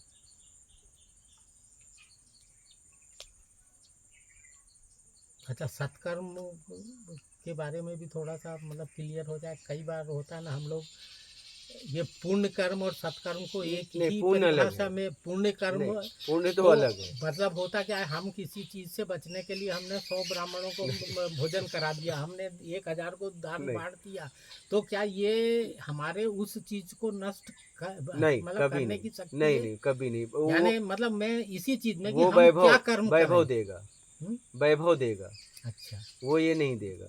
हम्म, जैसे कोई जा रहे हो, आप हम्म, जा रहे हो, कोई गिर गया, आपने उठा के उसे सही जगह पहुंचा दिया, हम्म, दवा दिला दिया, भोजन करा दिया, हम्म। ये सत्कर्म है। सत्कर्म का मौका प्रकृति देती हाँ, है। हमें अपने कर्मों को काटने के लिए तो सत्कर्म सत्कर्म कैसे हम ढूंढें ये कि आप ये नहीं सत्कर्म ढूंढ नहीं होगा? सकते। हाँ। ये प्रकृति मौका देगी, आपको समझना है। जैसे जा रहे थे, किसी ने कहा सुनिए, हम्म, मुझे पता बता दीजिए, हम्म, तो आपने उसे पता बता दिया, ये सत्कर्म है। अच्छा। फिर कोई गिर गया, आपने तुरंत अपना काम छोड़ के उसे उठा के सही जगह रख दिया, ये हम्म, सत्कर्म है। कोई कहा मुझे भूख लगी, भोजन करा दो, हम्म, ये सत्कर्म है। सत्कर्म का मौका परमात्मा देती। अच्छा, हम्म, आप मत कराओ, देखो कुछ देर आप रुक जाओ, हम्म, कोई करा देगा। हम्म, आप ये मत सोचना कि हम्म, आप पे वो रुकेगा। आपको मौका मिला, हम्म, आप नहीं अगर उस मौका का लाभ लोगे, कोई और ले लेगा। आप फिर जाओगे खिलाने तो बोलेगा मैं तो खा चुका। आप रास्ता बताने जाओगे तो बोलेगा मुझे रास्ता मिल गया। आपको मौका मिला था, आप चूक गए। तो प्रकृति देती है सत्कर्म का मौका। हाँ, तो हमको ऐसा मतलब जो मौका मिले तो उसको नहीं छोड़ना। हाँ, एकदम एकदम। हाँ, मैं वृंदावन में था, मैं देखता था बड़े बड़े ट्रस्टी आते थे, 4 लाख का भंडारा, 2 लाख का भंडारा, ये उधर लूट के ला रहे हैं, इधर भंडारा दे रहे हैं, ये कर रहे हैं, तो वो ठीक है, समझ रहे हैं कि ये हमारे कर्म कट रहे हैं। नहीं मतलब नहीं, मथुरा वृंदावन वगैरह में आप जाइए तो वहाँ पर तो ऐसा गली गली, मतलब बाहर के लोग बिल्कुल ऐसे अशांत लोग हैं, वो वैभव के द्वारा अपने कर्म को काट रहे हैं। ऐसा लग रहा है हमें कि उन्होंने पाप से कमाया और हमको उनका खिला आपकी करके वो दुनिया में मुक्ति पा गए। आपने जो दुनिया बनाई है उसमें माइनस प्लस होता है, उसकी दुनिया में माइनस प्लस नहीं होता है। यहाँ आप आम का लगाए, यहाँ बबूल का, कैसी भी सिंचाई करो, आम आम का फल देगा, बबूल बबूल का। बात समझ रहे हैं? उसकी दुनिया में माइनस प्लस नहीं होता। आप क्या है ना, माइनस प्लस करने के चक्कर में पड़े हो। क्योंकि हमको ज्ञान पंडित लोग दे रहे नहीं हैं कि ये नहीं काम नहीं, करो, फलाना हो वहाँ गया, इतना माइनस पुण्य प्लस कर दो। नहीं होता। राम के पिता को राम ने नहीं बचा पाया। जरा आप बात समझ, एक साधारण पिता का श्राप था, वो कोई सिद्ध नहीं थे। क्या, एक साधारण पिता थे, लेकिन पिता थे, ये ध्यान रखना। उन्होंने अंतरात्मा से उन्हें श्राप दिया। और जब आप किसी को दबाओगे और उसके अंतरात्मा से श्राप निकलेगा, तो दुनिया में कोई पैदा नहीं हो कि कोई उसे बचा ले। क्योंकि अंतरात्मा से श्राप ऐसे प्लानिंग करके आप नहीं निकाल सकते। वो तो किसी को इतना ना दबाओ कि वो अंतरात्मा से श्राप दे। तो कहने का मतलब, जब आप कोई बेकसूर है और आपने उसे दंड दिला दिया, तो उसके अंतरात्मा से आपके लिए बद्दुआ निकलेगी। क्योंकि एक ऑप्शन तो आपके पास था, इस्तीफा, वो क्यों नहीं स्वीकार कर लिया? वो तो अधिकार किसी ने नहीं छीना है, क्यों भी छीना है? नहीं, वो तो बस आपकी अंतरात्मा की आवाज, फिर आपकी अंतरात्मा की आवाज से आपको निर्णय लेने की क्षमता होनी चाहिए थी उस समय। वही बात है। तो इसलिए जितना किए हैं भोगने के लिए तैयार हो जाओ। कोई किसी को बचा नहीं पाएगा, और उसकी दुनिया में माइनस प्लस हम तो आपको नहीं होता है। सत्कर्म की दुनिया में निकलने के लिए हम भी तैयार है, बस बताया ना वही के बाद में एक ही चीज पकड़ना है, कोई पुण्य पाप नहीं, सत्कर्म। सत्कर्म कैसे होगा, क्या होगा, आपके पीछे भिड़ करके आपका पीछा नहीं छोड़ना है। बस हमने तो एक ही लक्ष्य बना लिया। आप ये अप्रैल तक थोड़ा सा और बाउंडेशन है, और कुछ हमारे खुद के अंदर कमियां हैं, उनको और फिलअप कर लूँ। एकदम एकदम। आप उसके बाद सत्संग में सुनते रहिए, आपको समझ में आने सुनता हूँ लगेगा। मैं तो डेली। वो ये सत्संग आपको दिखा देगा, ये प्रत्यक्ष है। मुझे एकदम वो दिन याद आ गए जब आप पहली बार मिले थे, और फिर बाद में अब इतना भ्रमित हूँ कि ये क्या हुआ, ये कैसे अच्छा, हुआ? उस समय पूछ लेते, लेकिन उस समय तो आपने पूछा नहीं। वो तो कराने वाला वो है, हाँ, वो परिस्थिति के जाल को ऐसा रचता है, हाँ, घेरने के बाद में ला करके वहाँ पहुँचाता है। तो समय आज आया कि सही, आपसे मतलब वो, एकदम। नहीं तो सन 2022 हाँ, मैं ऐसे घूमता रहता था एक कपड़े में, हाँ, तो हाँ। बस ऐसे जगह मिले थे कहीं, वो या तो कोई मोटर चल रही थी क्या थे, उस गड्ढे में थे, आप खड़े थे और हम 4 लोग कमंडल लिए हुए नर्मदे हर करते हुए निकले। अच्छा। वहाँ पर थोड़ा सा मतलब बैठ गए, तो आपसे वो 10-15 मिनट जो चर्चा हुई है तब हाँ। हमने बिल्कुल अरे ये होगा, लेकिन जब आपका अभी देखा मैंने 3-4 मिनट पहले, मैंने अरे ये तो बहुत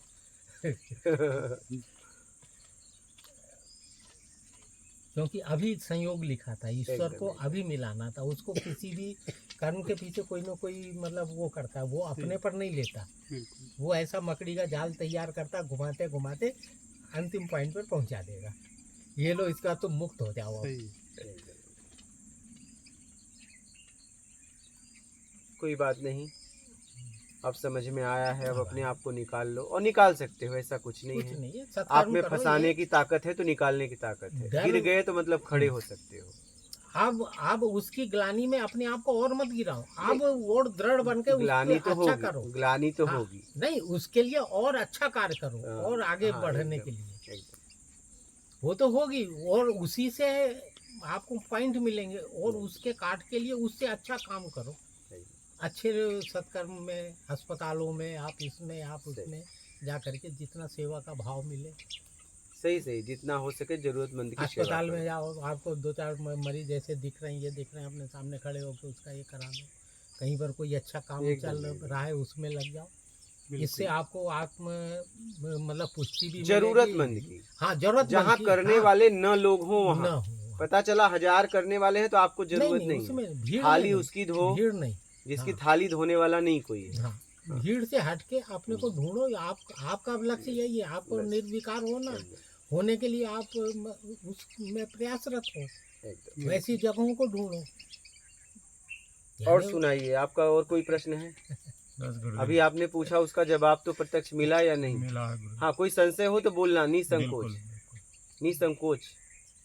क्योंकि मैं कहता हूँ खुल के बात करो। बिल्कुल। हाँ, क्योंकि जब समझेंगे तभी अपने आप को निकाल पाएंगे, अगर समझेंगे नहीं तो निकालेंगे हाँ कैसे? नहीं, अभी तक ये नहीं, मैंने सबसे खुल के कहीं पहले चर्चा पहले भी गुरु नहीं जी, किया था हाँ गुरुदेव। इनके मन के भय को निकालना है अपने को। हाँ, जो बोलिए क्या बोल रहे थे आप? नहीं, नहीं। इन्हीं सब ग्लानियों से इनको आश्वस्त करके एक मार्ग ऐसा प्रशस्त करके, और अब ये तो उस उनके पर समझ फिर में आ चलेंगे। गया इतनी बातों से। आप बोलिए, कुछ कहना चाहते हैं?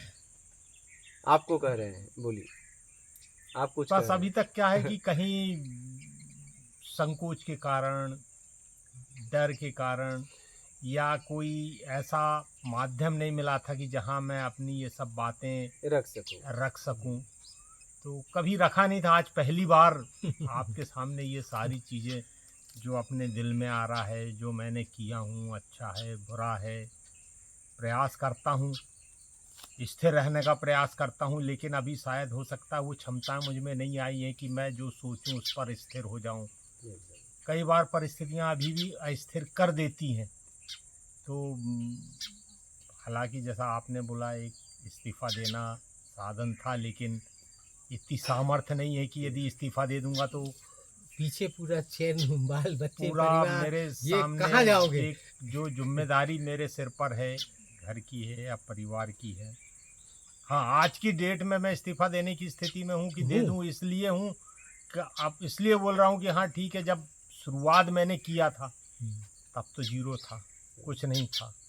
और यदि पता चले उस दौरान मैं, जैसा गुरुदेव ने बताया, इस्तीफ़ा यदि मैं दे देता तो शायद मैं अपनी जिम्मेदारियों का भी, पारिवारिक जिम्मेदारी है वो भी वहन नहीं कर पाता, लेकिन बहुत ऐसे या काम हैं। अपनी जिम्मेदारी थे, लेकिन शायद हो सकता है मैं इतना जीरो में ही सक्षम तो नहीं। परीक्षा होती है। लेकिन तब गुरुदेव इतना ज्ञान भी नहीं समझ था भी नहीं कि था, उतना समझ नहीं था, अबोधता था, हाँ, लेकिन इतना तो समझ था कि मैं गलत कर रहा हूँ। हाँ ये तो इतना बिल्कुल समझ तो बराबर था हाँ, ये तो था। कि बराबर। मैं गलत कर रहा हूँ। हाँ और वो देखिए, जब हमारे सामने विपरीत परिस्थितियां पैदा हो तब पता चलता है मेरी स्थिति क्या है।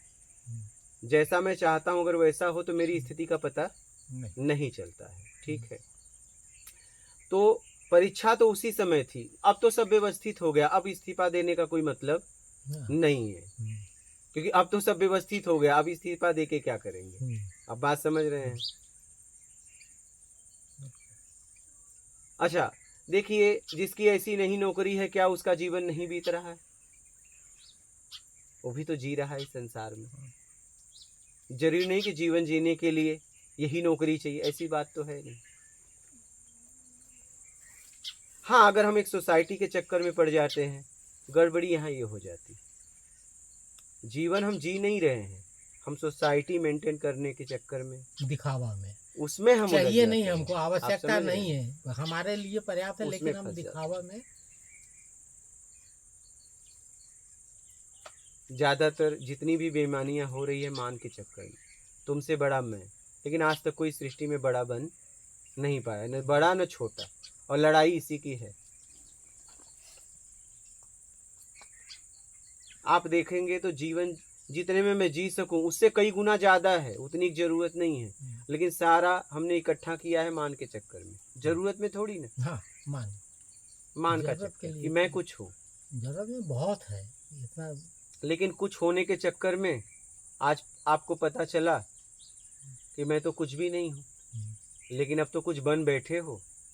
वो कुछ के चक्कर में कुछ बन बैठे जो आप नहीं थे। अब उससे छुड़ाने के लिए आप प्रयास कर रहे हो, लेकिन इससे उससे ऐसे नहीं छूट पाओगे। वो आपके बस में नहीं है। कर्म आपके बस में था, परिणाम आपके बस में नहीं। परिणाम का हिसाब का चुकता प्रकृति करेगी। हाँ नहीं, दबाव में किया गया कार्य गुरुजी, मेरे दिल में एक और मतलब वो है शंका कि हम दबाव में या आदेश पर काम कर रहे हैं। जैसे एक मेरे उसमें एक लॉजिक छोटा सा है, जैसे कि मिलिट्री में गए हम, मिलिट्री में भर्ती हो गए, हम सीमा पर खड़े हैं। हाँ एकदम। हमको आदेश हुआ, लड़ाई शुरू हो गई और आदेश हुआ है कि आप ये करो। अब हम सामने वाले 10 मतलब उनको मार देते हैं। हमको आदेश हुआ है आप मारो, और अब हम नहीं मारते हैं तो ये हमको आदेश हुआ हमने मार, तो क्या वो पाप होगा कि पुण्य? नहीं, न पाप होगा न पुण्य होगा, आपका कर्म होगा। अच्छा, तो यही कर्म को हमने किसी दबाव में किया, हमको आदेश हुआ, हम अब सोचेंगे नहीं हमारा कर्म, हमको सोचने का मौका। आदेश कौन दिया? आदेश कहाँ से आया? हाँ, वो मायने रखता है। हाँ, जो आपका कमांडर सीनियर है, दिया हाँ, तो वो जानेगा, हाँ, वो सीनियर, भोगेगा। हाँ, सीनियर ही तो आदेश तो दे रहा कि नहीं तुम ये तो करो, वो भोगेगा। लेकिन अगर गलत है, हाँ, अगर गलत है हम्म, तो शायद नहीं करना चाहिए। देखिए यहाँ पे बहुत एकदम आखिरी बात हो रही है। अगर गलत है, पता है कि सामने वाला गलत नहीं है और कहा जा रहा है कि इसकी ये गलती दिखा के गोली मार दो, तब शायद नहीं मारना अब चाहिए। सेना के सामने दूसरा जो खड़ा है जिसको हम गोली मार रहे हैं, उसने हमारे से कोई गलती नहीं की। अब हम हमारे फर्ज कुर्सी पर बैठे हैं, हमें तो अब गोली मारना ही है। हमारे से तो गलती कर ही नहीं सकता। जब भी हाँ, गलती हमारे होगी से कोई उसकी गलती- देश से होगी। हाँ, हमारा उसका कोई विरोध नहीं। हम हाँ, देश के लिए खड़े हैं, ना कि उसके लिए खड़े हैं, ना अपने लिए खड़े हैं। हाँ, हम देश की रक्षा के लिए खड़े हैं। तो देश की रक्षा में तो गोली मार देगा आदमी, उसका कोई दोष नहीं हाँ, लगेगा। नहीं, आदेश हुआ और आदेश का पालन किया, आदेश का पालन किया। इसमें मतलब वो दोषी वो कौन स्थिति हुआ? वो स्थिति अलग है, ये स्थिति अलग है। हाँ, गुरुजी, एक प्रश्न खड़ा हुआ है अपने मन में। आपका वही तो। क्लियर हुआ? तो ये देखिए वो और उसको 40 को मारा तो उसको और मेडल मिलेगा, बेटा तुमने मेडल 10 तो 10 मिलेगा, को मारा, हमने 40, लेकिन तूने 40 को मारा, 40 को जो इसलिए मेडल दे रहे हैं। 40 को जो दिखा के वो मार रहा है। हाँ, देखिए सेना आपकी तरफ भी खड़ी है, सेना उस तरफ भी खड़ी है। वो भी सेना है, वो अपने देश का रक्षा कर रहे हैं, आप अपने देश का रक्षा कर रहे हो, ठीक है। अगर आप जो कह रहे हो अगर उसमें मारे हो तब कोई दोष नहीं है, लेकिन आप वो आदमी आपके सीमा में आया ही नहीं, हाँ, आप मार के उसको सीमा में ला रहे हो कि यहाँ था इसलिए मारा, तब आपको उसका परिणाम भोगना पड़ेगा। उसका परिणाम प्रकृति देगी, ये ध्यान रखना। हाँ, यही मैंने कि कई मतलब जो कर्म भी अगर बनते होता हैं, है तो उसका परिणाम प्रकृति किसी देश के लिए काम नहीं कर रही है। प्रकृति एक है, देश वो तो आपने विश्व अनेक बना है। दिया हाँ, है। विश्व है, हाँ? उसके लिए तो पूरा हाँ, भूमंडल तो कहने का मतलब है कि अगर आपने उसे वो किया नहीं और आपने दिखा के और हाँ, गोली वो तो मारा, कर आपको दो। पता है वो किया नहीं, तो उसका हिसाब किताब होगा और आपको भोगना पड़ेगा, आप चाहे कहीं भी खड़े हो। ईमानदारी बेईमानी बस वही वही है, बस वही वही। लौट के घूम के वहीं हाँ। आ रहे हैं हम। भोगना ही पड़ेगा, क्योंकि आपको वहां पे रखा गया, तो आपको अपना पूरा काम बताया गया है। और काम बताने में ये कभी नहीं आपको बोला जाता कि दबाव में करना, संकोच में करना। जब आप शपथ लेते हो तो क्या लेते हो बताओ? ईमानदारी की शपथ लेते हो ना, कि आप वहां शपथ लेते हो कि मैं दबाव में भी काम करूंगा।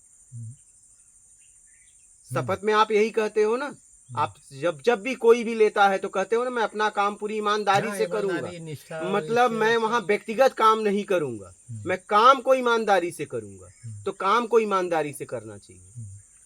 वो ना मेरा काम है ना उनका काम है, सिस्टम का काम है। और उस सिस्टम में मुझे चुना है मेरी योग्यता को देख के, तो मैं उस सिस्टम के लिए ईमानदारी से काम करूंगा। यही है मुक्ति और मोक्ष। इसी को कहा गया कर्म ही पूजा है। वहां कोई व्यक्ति विशेष नहीं है, सिस्टम को कोई व्यक्ति विशेष नहीं चलाता, सिस्टम को सिस्टम चलाती। तो उस सिस्टम में आप काम करिए, ना कि किसी व्यक्ति विशेष के लिए। आपका सीनियर अगर आदेश दे रहा है तो आपको पता है कि आदेश गलत है कि सही है, क्योंकि आपको आपका काम बताया गया है, किस स्थिति परिस्थिति में आपको क्या करना है। तब आपको पद पे रखा जाता है, वो पद की कुर्सी मिलती है। जब हमारा सीनियर गलत कहेगा तो हम उसका गलत नहीं, क्योंकि अब सीनियर रहा ही नहीं है। मेरी बात समझ रहे हैं? अब वो सीनियर नहीं रहा। अगर मुझे गलत सलाह दे रहा है, अब सीनियर रहा कहाँ वो तो बेईमान हो गया। हम एक बेईमान की बात कैसे सुनेंगे? अब वो सीनियर कहाँ रहा बताइए? हाँ, अगर मुझे गलत आदेश दे दिया तो सीनियर अब कहाँ रहा? हाँ, अपने फर्ज से वो हट अब तो वो रहा ही नहीं जिस पद पे वो है। वो नहीं रहा, वो फिर किसी अन्य के द्वारा। फिर हाँ, ये चीज बिल्कुल। इसीलिए कहा गया कर्म ही पूजा। बिना इच्छा अपेक्षा का किया गया कर्म, मतलब कर्म को कर्म के तरीके से कर्म करो। कर्म में ना कोई इच्छा अपेक्षा ना रखो। जिस पद पे हो उस पद का काम है, उस कुर्सी का काम है,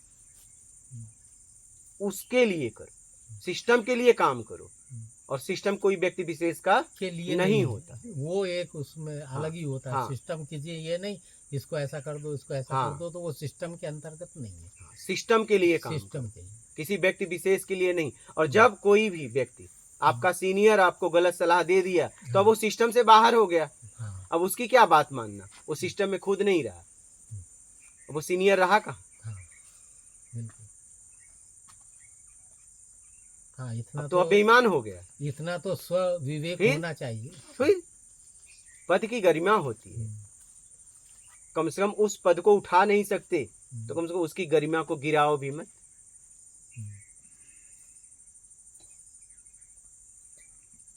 अगर आप उसे उठा नहीं सकते कम से कम गिराओ तो। गिरा होता है। बस। बोलिए महाराज जी, आपका कोई प्रश्न उठा? हाँ गुरुजी, जैसे मैं सरकारी जॉब कर रहा हूँ, उदाहरण के तौर पे हमारे ऊपर कई सीनियर हैं, ठीक है। तो वहाँ कहा गया है कि मैं अपना काम ईमानदारी से करूँगा, जो सीनियर बोलेगा वही करूँगा, क्योंकि मैं उसके अधीन गया। हाँ, और वहाँ से मुझे पगार भी आती है। एकदम। अब उसके बाद जैसे भी चर्चा चल रही थी जुलूस की, भले ही सामने वाला जो जुलूस अपने अधिकारों के लिए निकल रहा हो पूरी ईमानदारी में, उससे जो अधिकार नहीं मिल रहे हैं वो अधिकार मांगने के लिए वो जुलूस निकल रहा हो, तो उसमें सब ईमानदारी ही आ रहे हैं अपना अधिकार पाने के लिए। अब वहाँ से आदेश मिल रहा है कि इनके ऊपर लाठीचार्ज कर देंगे, तो इधर से तो मैं ईमानदारी कर रहा हूँ, क्योंकि मैंने जो नौकरी ज्वाइन की थी तो मुझे वहीं से पैसा मिल रहा है, मैं उन्हीं की ड्यूटी बजाऊंगा। नहीं, उनसे नहीं मिल रहा है, भारत गवर्नमेंट से मिल रहा है, ध्यान रखना। हाँ, भारत गवर्नमेंट। नहीं, भारत गवर्नमेंट उनसे में बहुत फर्क है। आपको देश से पैसा मिल रहा है, कोई व्यक्ति विशेष आपको पैसा नहीं दे रहा है, आपको सिस्टम पेमेंट कर रहा है। तो भारत गवर्नमेंट का वो भी व्यक्ति है जो व्यक्ति नहीं है, उस व्यक्ति को पद पे रखा गया। यहाँ कोई व्यक्ति विशेष काम नहीं कर रहा, इस बात को समझिए। सीनियर तो कहा जाएगा, सीनियर भी, सीनियर से भी कोई सीनियर है, सबके सब आखिरी में सिस्टम है, आखिरी में सिस्टम है। तो आप सिस्टम के लिए काम कर रहे हो, ना किसी व्यक्ति विशेष के लिए काम कर रहे हो। तो आपको अपना काम ईमानदारी से करना है। आप सीनियर के लिए काम नहीं कर रहे हो, आप सिस्टम के लिए काम कर रहे हो, देश के लिए काम कर रहे हो। यहाँ कोई व्यक्ति विशेष आपको पेमेंट नहीं कर रहा है, आपको देश पेमेंट कर रहा है।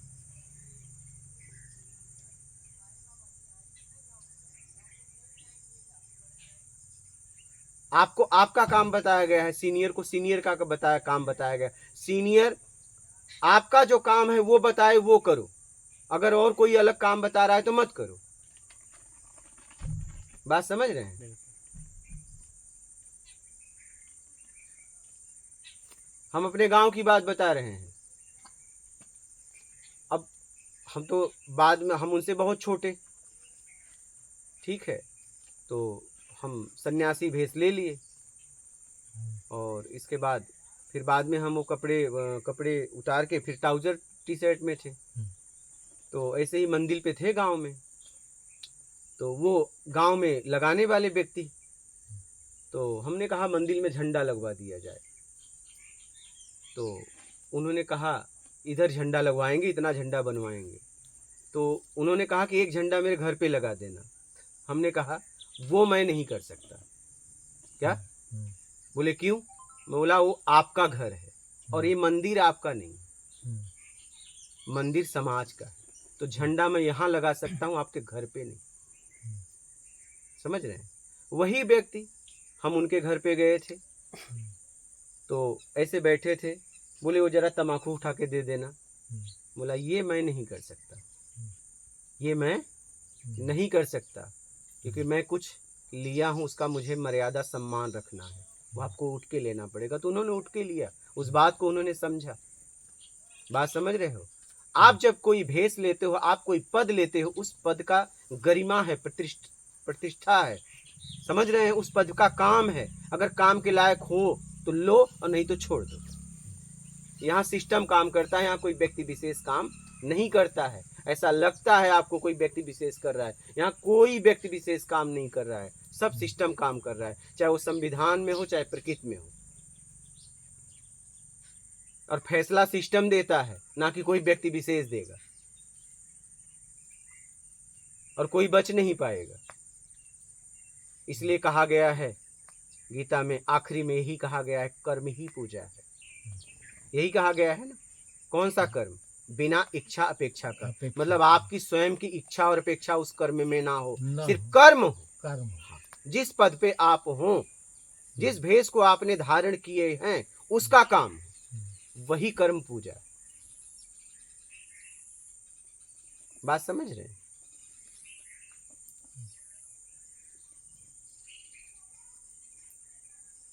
किसी पद को, किसी भेष को धारण करना बड़ा आसान है, उसका काम करना इतना आसान नहीं है। सेवक बनना बहुत आसान है, लेकिन सेवा के नाम से मेवा खाने में देर नहीं लगती है। क्या? इतना आसान नहीं है करना।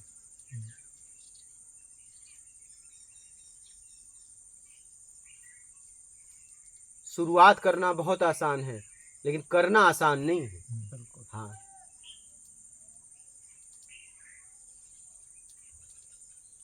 तो गुरुजी जैसे भारत गवर्नमेंट के लिए जो जॉब कर रहे हैं, हाँ, और गवर्नमेंट से ही आदेश आ जाता है कि ये आंदोलन रोको, तो देख लो ना कि आपका रोकने का अधिकार है या नहीं। वहाँ गलत सही दो होता है। अब क्या है, आपको सही आया है कि नहीं परमिशन, आपको आदेश सही है कि नहीं। आपको एक चुनाव भी का तो मौका दिया गया कि आपको यही काम करना है। स्कूल में चपरासी काम करता है, शिक्षक प्रिंसिपल मैनेजर, सबका काम बटा है ना। अब कोई शिक्षक से थोड़ी ना कहेगा आप चपरासी वाला काम करो, और चपरासी शिक्षक वाला काम नहीं कर सकता। सबका काम है, आप अपना काम ईमानदारी से करो, बस बात खत्म। कोई दबाव हो, संकोच हो, खत्म। छोड़ दो। नहीं करेंगे, चले जाएंगे, और क्या होगा। जाना तो वही है, जिंदा या मुर्दा, एक दिन दुनिया से जाना है। जाएंगे तो पक्का, हर स्थिति परिस्थिति में जाना है। आप कुछ कहना चाहते थे? नहीं, मैं तो कुछ नहीं कहना अच्छा। चाहता। नहीं, मैं इन्हीं के हाँ, बातों आप कुछ के कह रहे हैं। समर्थन में ये चीज़ कहना चाहता था कि आजकल हमारा सरकारी सिस्टम में भी ये जो पार्टीबाजी हो गई है ना, ठीक है, मालूम है ये गलत है। अब हमारी सरकार है तो हमारे लिए ये सही है, तुम्हारे लिए गलत होगा। ये होता है तो ये कानून भी ऊपर से ही वो अपने प्रभाव से पास कर देते, और हमको मालूम है गलत है, लेकिन अब वो ऊपर पार्टी द्वेष यार अब हम लोग ऐसे मकड़ी के जाल के बीच में बैठ करके सबके निर्णय को फॉलो करते, ये वहां पर हमारा धर्म अधर्म को भाई विचार रहने मैं का आपको मौके नहीं मिलता। एक बात बताइए, जी। आपको काम करने को मौका मिला तो सही तरीके से, अगर गलत तरीके से करना था तो इस्तीफा दे दो, क्योंकि गलत तुम कर ही रहे हो। आपको पद मिला था तो किस लिए मिला? समाज सुधारने के लिए। अब समाज बिगाड़ रहे हो तो इससे अच्छा तो उस पद से ही हट जाओ। जब समाज ही बिगाड़ना पड़े नहीं, तो ऐसे पद को लेके क्या करूंगा? दुनिया परिवेश इतना बिगड़ चुका है कि आप कोई धर्म अधर्म का वो न करके सिर्फ स्वार्थ। कोई बात नहीं, आप किस लाइन में खड़े हो देख लो। जी। मैं आपको बता दूं, मैं एक कपड़े में घूमता हूँ, ठीक है, अभी भी एक ही कपड़ा मेरे पास है। अगर यहाँ इतनी व्यवस्था है तो मैं अभी यहाँ से उठूं तो मुझे मुड़ना नहीं पड़ेगा, ठीक है। 12 साल के ऊपर हो गए हम एक कपड़े में घूमते हैं। आप उस समय भी देखे होंगे तो मेरे हाथ में बिल्कुल कुछ खा नहीं लिया, देखे होंगे, बस खा थे लिया। फटे चितड़े कपड़े। हाँ, खा ठीक लिया। जब मुझे ऐसे मैंने बोला कुटिया बनाना है, आश्रम बनाना है, तो एक व्यक्ति हेमंत चैनल चलाते हैं, उन्होंने कहा कि मैं पैसे का कर दूंगा। तो एक दिन मुझे फ़ोन किए, बोले पैसे की व्यवस्था हो जाएगी। तो मैं बोला क्या, कैसे हो जाएगी? तो बोले मुझे शराब का ठेका मिल रहा है, लाइसेंस मिलेगा और मैं अच्छा आश्रम बना देंगे। मैंने बोला कई घर बर्बाद करके और एक आश्रम का निर्माण हो, ऐसा आश्रम मुझे बनाना नहीं है। एक तरफ समाज को उजाड़ रहे हो, एक तरफ समाज को बसाने का आप काम कर रहे हो। हमने कहा आपका 1 रुपया भी मैं नहीं लूंगा। क्या? हाँ, आपको करना है करो, आपके जीवन पे आपका अधिकार है, परिणाम आप भोगना, मुझे 1 रुपये नहीं चाहिए। फिर उस व्यक्ति ने वो काम नहीं भी किया। मैं कह रहा हूं कि एक को उजाड़ के, अनेक को उजाड़ के एक को बसाना, ये कोई बात होती है?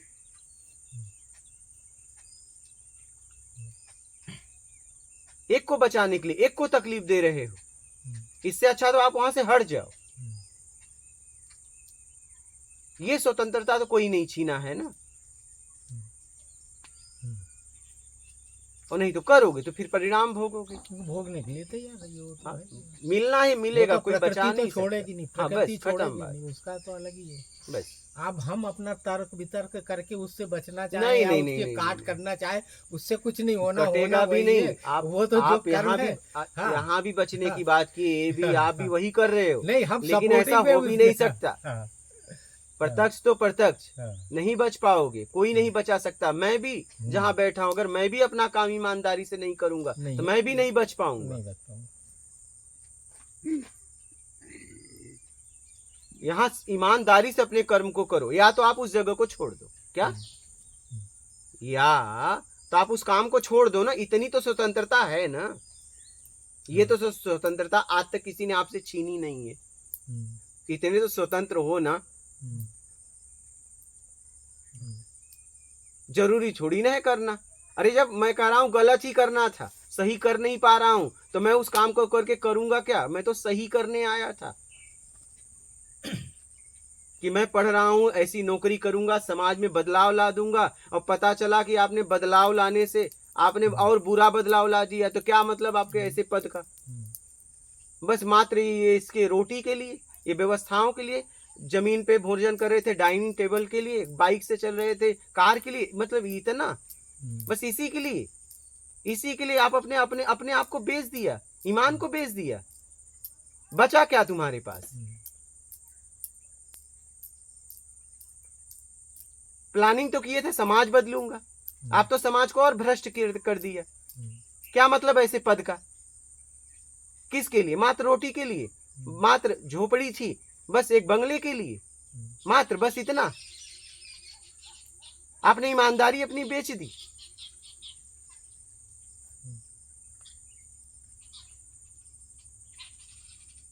क्या मिला आपको अपनी ईमानदारी बेच के? यही बंगला मिला? क्या मिला? कार मिला? क्या मिला? बताइए। ब्रांडेड कपड़े मिले, लेकिन ये कोई तुम्हारे साथ टिकने वाले नहीं है। ये सब भंगार में जाएंगे, बचोगे तुम।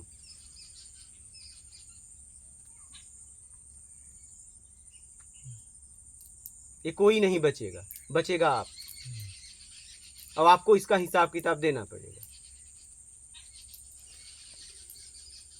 चाहे मैं चाहे आप। ये आपकी प्लानिंग वगैरह मेरी प्लानिंग चलेगी नहीं, आपको भोगना ही भोगना पड़ेगा। कोई दुनिया में कोई पैदा नहीं हुआ कोई किसी को बचा ले। एक ही आदमी बचा सकता है, या तो आप न करके या भोग ना के, करके उसमें सुधार या करके, भोग के, भोग के। या तो न करके। सीधी सीधी बात, क्या सुधार करोगे? या तो न करके हाँ। या तो भोग के, बस यही ऑप्शन आपके पास है। सीधी सीधी बात। बोलिए। जिस सिस्टम ने मेरे को ख़राब किया, अब मेरे को समझ में आ गई है बात। हाँ। तो अब मैं इस सिस्टम को सुधारने का कार्य भी तो कर ही सकता हूँ। सिस्टम ने भोग खराब नहीं किया, सिस्टम के लोगों ने। सिस्टम कभी किसी को खराब नहीं हाँ, करता, लोगों ने। नहीं, लोगों ने खराब किया तो सब भोगेंगे। तो सिस्टम सुधारने के लिए काम करो ना। हाँ, पद पे तो काम ही नहीं कर पाए, सिस्टम क्या सुधारोगे? पद पे तो काम नहीं, पद पे तो टिके नहीं, जी। मात्र कुछ पैसों के लिए, मात्र व्यवस्थाओं के लिए, तो तुम सिस्टम सुधार दोगे। अच्छा, हम अभी कह रहे थे भाई पूरा सिस्टम खराब है, लोग खराब हैं। सिस्ट- हम सब लोगों को ना सुधारें, हम सिर्फ एक अपने मैं आप को वही सुधारें। कह रहा हूँ, अपने पद पे तो काम करते। बात यहाँ आपके पद की है, आप और कहीं नहीं। या तो वो पद छोड़ देते। हम अपने आप को सुधारें, सिर्फ एक एक आदमी अपने अपने आप को सुधारेंगे तो पूरा सब कुछ ही सुधर जाएगा। मैं वही कह रहा हूँ। अभी तो देखिए, मैं तो बस इतना कहता हूँ कि इतना तो है, आपका अधिकार आप पे तो है ही। हाँ। जैसे उन्होंने कहा कि शराब की दुकान, तो मैं बोला मैंने उन्हें मना नहीं किया, मैं नहीं लूंगा। क्या 1 रुपया भी तुम्हारा छू नहीं सकता मैं। वो आप करो ना करो, आपका जीवन है। मुझे ये अधिकार नहीं मिला है ना तुम्हें रोकने के लिए, लेकिन इतना अधिकार है हाँ, कि कि मुझे क्या करना है और क्या नहीं करना है। ये अधिकार मुझसे कोई छीन नहीं सकता। हाँ, इसलिए आप देखो, तब भी आप देखे थे वैसे कपड़ों में मैं खुला जीता था, क्योंकि मैं बस जीना चाहता हूँ, मुझे कुछ भी नहीं चाहिए। तभी तो हमने देखने के बाद यहाँ तक आने का उद्देश्य क्या रहा। या आपके जो पावर, जो आपके मतलब वाक शक्ति, या आपका ये एक चुंबक के तरीके से है कि बिल्कुल वो हुआ और मतलब आए यहाँ पर आए। तो आपके पास जो आपने पाया है, वही चीज़ों को सीखने के लिए, धारण करने के लिए आपसे मार्ग पूछने हम लोग इतने उससे आए हैं कि आपके द्वारा हमें कुछ नहीं, आप आराम से रहिए, बस मन का भय मिट जाए। एकदम भोगना तो जो है उसको बस अब तैयार हो जाओ, तैयार हो जाओ। एक ऑप्शन और बचा है, बस तैयार हो जाओ, बस बात खत्म। और सत्संग सुनो, अपने आप को साधो, सत्कर्म में लगा दो, ईमानदारी से जीवन जियो, सब कट जाएगा। और कोई फल नहीं भोग के कटेगा।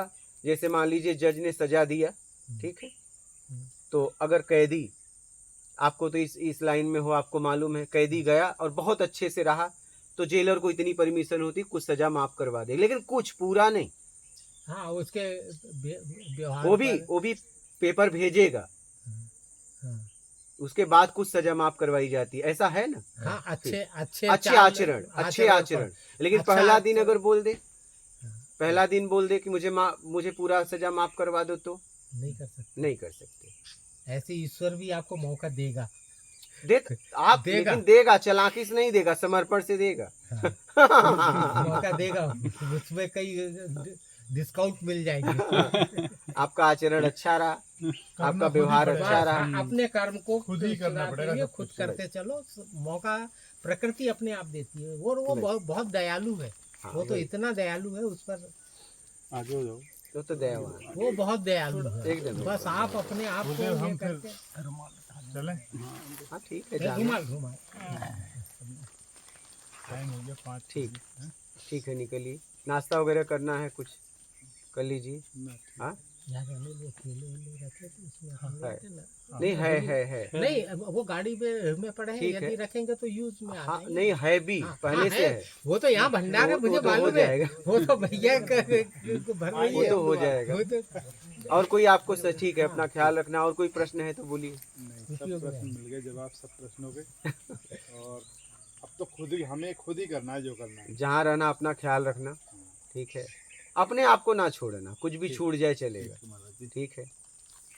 मात नर्मदे है, आराम से जाना, और जब भी आपका मन करे आ जाना, आपकी इच्छा। जल्दी महाराज जी आएंगे। ठीक है। निर्मल। ये भी उसी डिपार्टमेंट में है जिसमें आप बोल रहे थे। हाँ, अच्छा कहाँ का क्या है? मैं पेंशन आ गया, मैं बीएसएफ में था। बीएसएफ में हाँ, था। ये भी उसी। हाँ ठीक नहीं है, वो महाराज पुलिस जी। डिपार्टमेंट अलग होता है, ये बीएसएफ। हाँ नहीं, हाँ, आप मतलब आर्मी की बात किए हाँ, ना, हाँ हाँ उसी डिपार्टमेंट में हाँ, लोग हैं ना, मैं उसकी बात कर रहा हूँ। अच्छा हाँ बीएसएफ फोर्स। BSF, हाँ। ठीक है, निर्मल। ठीक है, आराम से जाना है, अपना ख्याल रखना। ठीक है बालक। बस यही है, आत्मज्ञान होता रहे, और इसीलिए मैंने इनको लाया कि तुम अपने अंदर के ये सब नहीं, घबराहट आप को तो खुल छोड़ो। के यहाँ बात करिए, सहर्ष जन्मदेह खुल के बात करिए। और अपने और भी कर्म, कोई ईमानदारी संशय हो? और सत्कर्म इसको बढ़ा दो, ये बस। मतलब होता रहे बैठिए। हाँ, एकदम सत्कर्म ईमानदारी मूल है। बस, और बाकी सब हो जाता है। मात नर्मदे है। बैठिए। नर्मदे। ईमानदारी पकड़ लो बस। बस।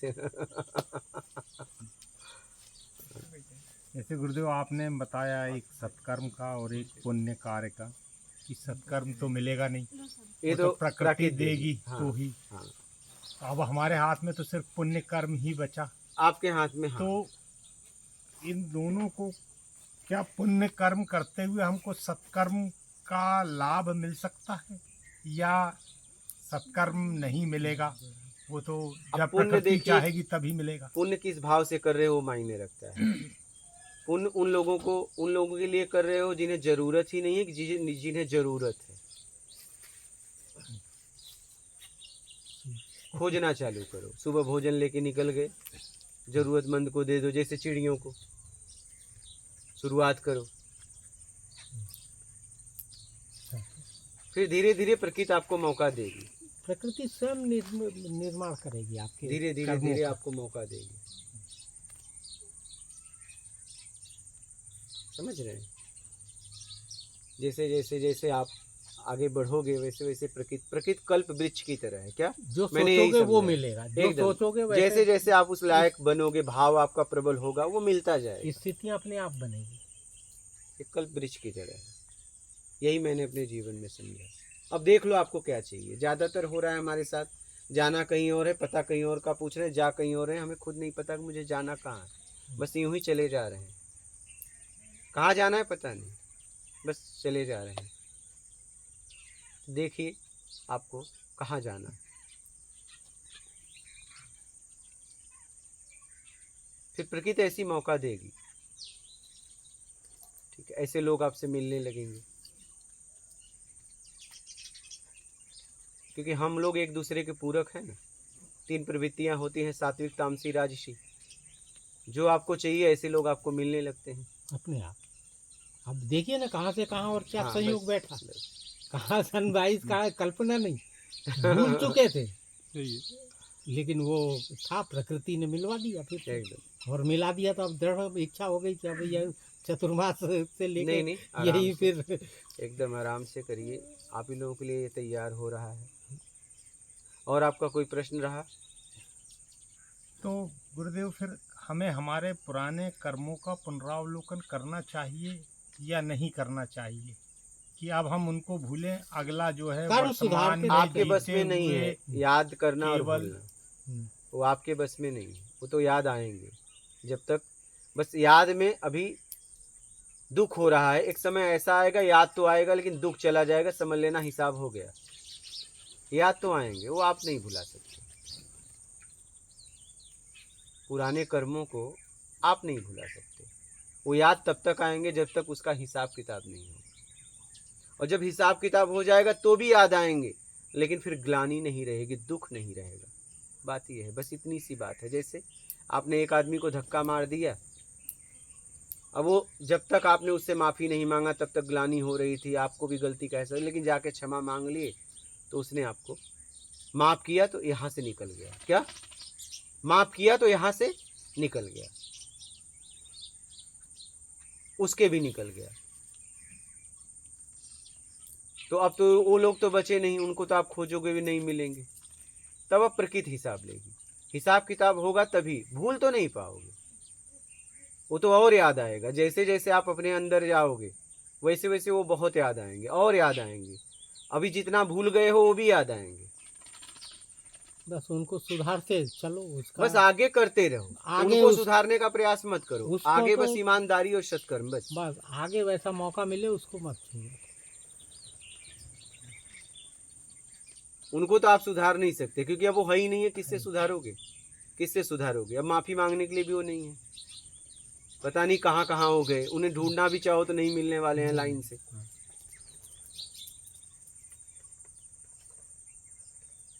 इसलिए छोड़ दो, अब आगे आप ईमानदारी से सत्कर्म करो, बस यही आपके हाथ में अब रहा। भूल तो नहीं पाओगे, भूलने का प्रयास भी मत करना, नहीं और जकड़ जाओगे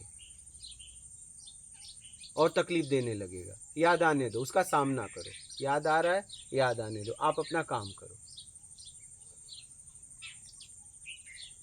समझ रहे हैं? हाँ, आप अपना काम करिए।